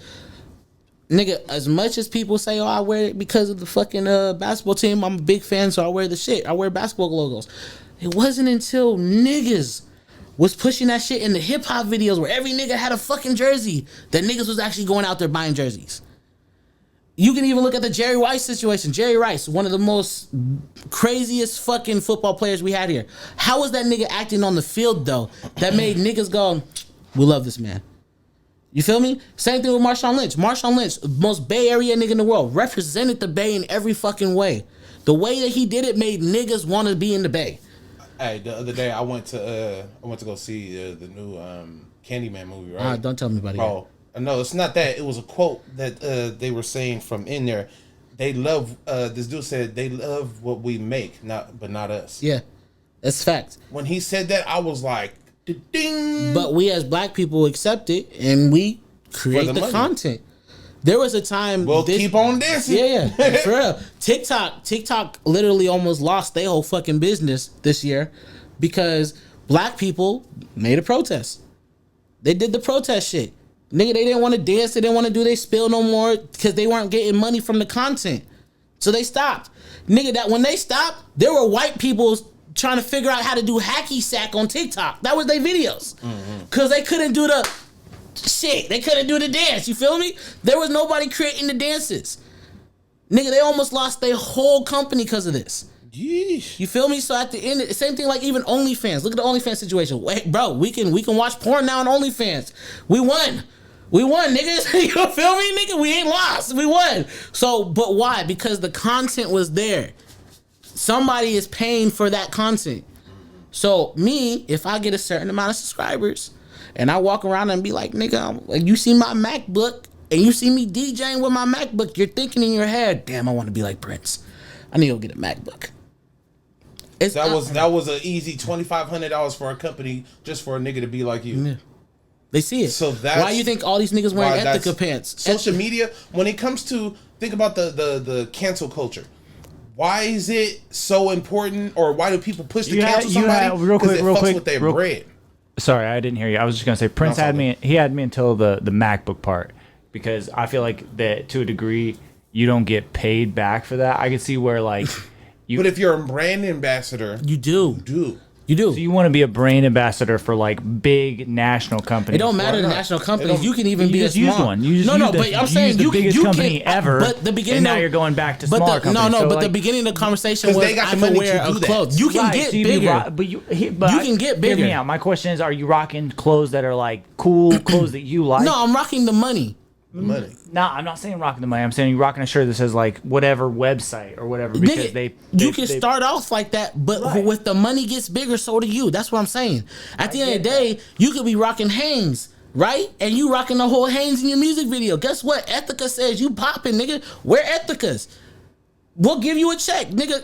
But what I'm saying is, are you gonna go to the point where it's like that? You'll do it for you'll wear any clothes. Look at Drake. He did it.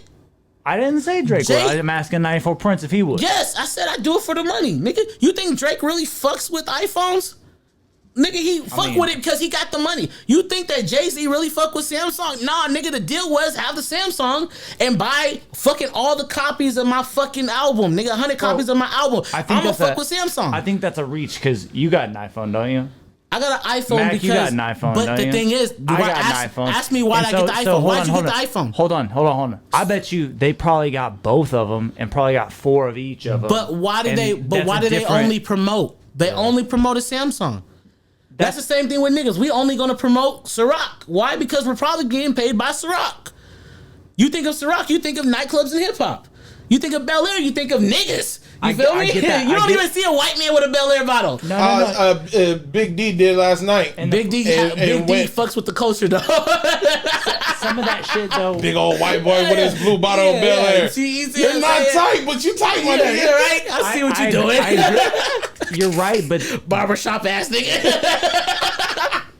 You the white boy cutting their hair, nigga. Why you here? Cause I'm trying to be here, nigga. Got the Escalade on 26s with the black bitch. Oh, nigga. You fuck with the culture. Hey man, hold on. Before we get up out of here, I want to give a shout out to. It's a bad example because of not a bad example. The Bel Air. Oh, here you go. I'm trying to end this shit. No, I just gotta leave it at that because that Bel Air bullshit. And what was the other one? Ciroc. They own those companies. It's like, yes, if you sold. We don't own that. We don't own Bel Air. No, but who owns Bel Air? It's a white company that we just promote the fuck out of. Who owns? It's supposed to. It's Rick Ross. Rick Ross is like a part of it, but he's not the majority. Okay, so he's the mascot, but he gets bread off of it. Look at Burner. Look at Burner. Burner's not ain't his. Yeah, he's the mascot. He gets paid. But it's like I don't know what's in the nigga contract, but I mean, 10% of $1 billion is a lot of money. That's what I'm trying to say. The real owners of it, the ones who have majority share of it. This not Burner. Ciroc. Who owns that? Puffy owns it, and I think he has majority share, but he's partnered with another company. You know what I'm saying? So at the end of the day, not necessarily another company, but an investor of Khalifa. some sort. Who owns that? Isn't that Wiz's shit?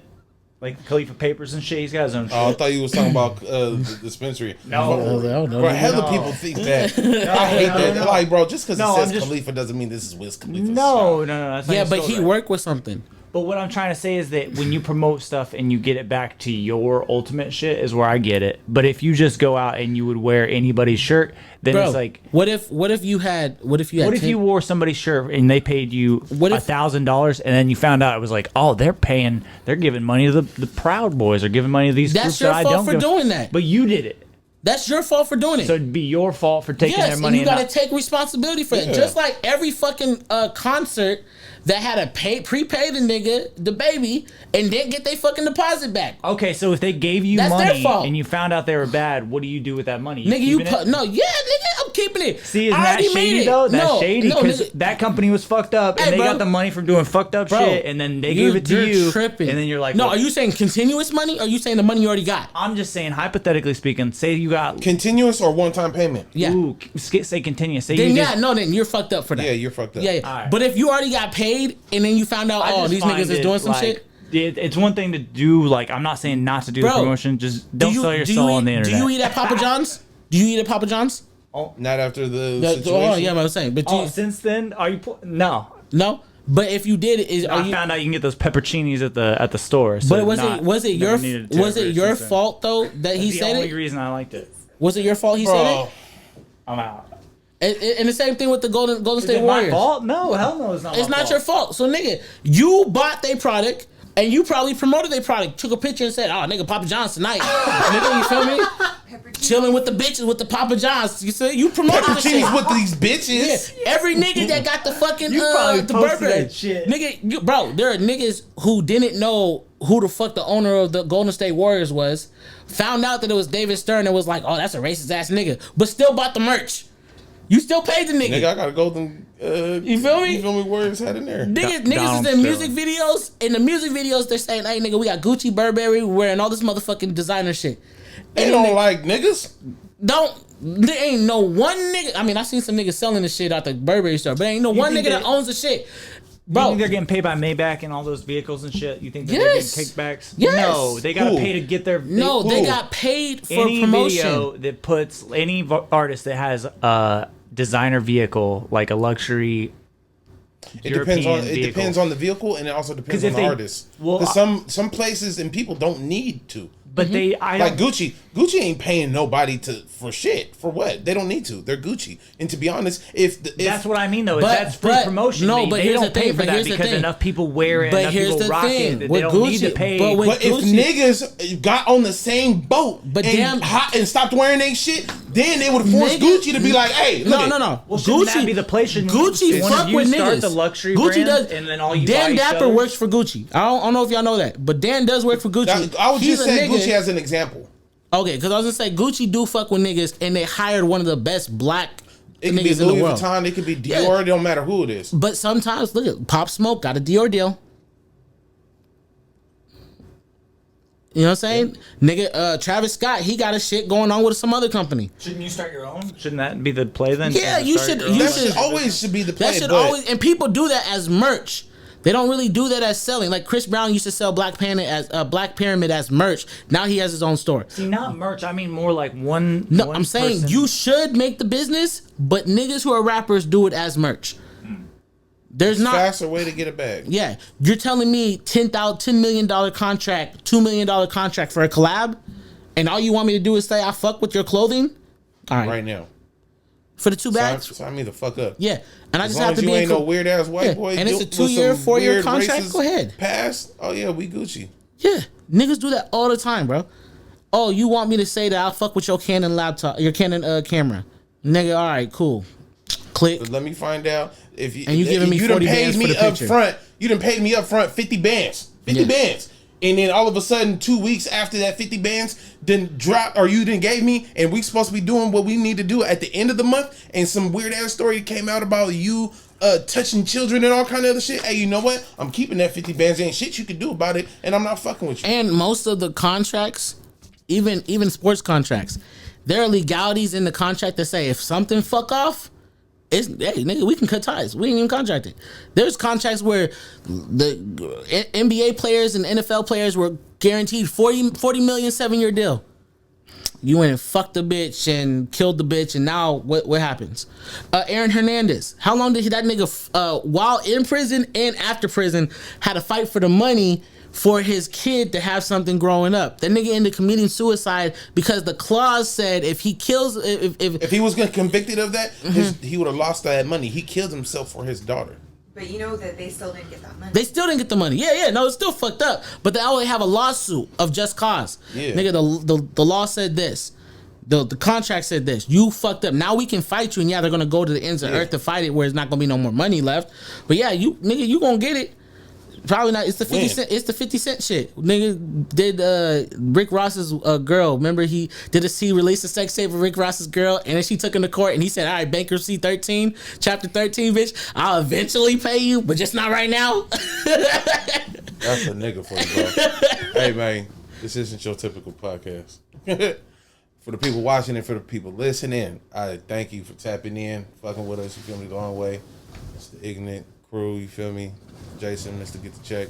Where can I find you at? I'm on the internet, Jason Collette, COLLETT. 2 L's, 2 T's. Prince. You can find me at 94 Prince Everything. Why with no I? You alright, nigga? Nigga, I just had a burp. I ain't gonna do that shit came up right when I talked. You can tap in with your favorite fat boy, Macc Milliaon, on Instagram and Facebook at Macc Milliaon. For new updates and whatnot, you feel me? Follow us on Facebook at Everything XL, and then on Instagram at IG Everything XL. You feel me? Oh yeah, before we get out of here, You gonna drop a freestyle? fuck no. Hey, Shout out to my nigga Rich James. You feel me? We got my nigga got Big Eats back up and jumping. You feel me? So tap in, follow Big Eats on Facebook and Instagram. And I think he said September 1st is when they going live on what is it? Uber Eats. So late night, y'all want some wings? Them signature lemon pepper wings, the Parmesan wings. About to go drop 2 bags off to this nigga right. I got the text message. Wait, I need my issue, man. But yeah, man, tap in, follow Brody. You feel me? Big Eats, and yeah, man, it's another episode. It's your boy Macc Milliaon. We out this bitch. Are you willing to die for those Christians? Do you really feel fly in true religion? Did you think you would survive 5 6s? You spin a band on a burner and died with it? 40 pointers on rollies, the time glisten. Superchargers on foreigns, we drive different. Can you believe that he tugged on my lick? Like, why would anyone go against my smithing? His grave is his placement, he AWOL. Christopher Dorner and snipers with A call.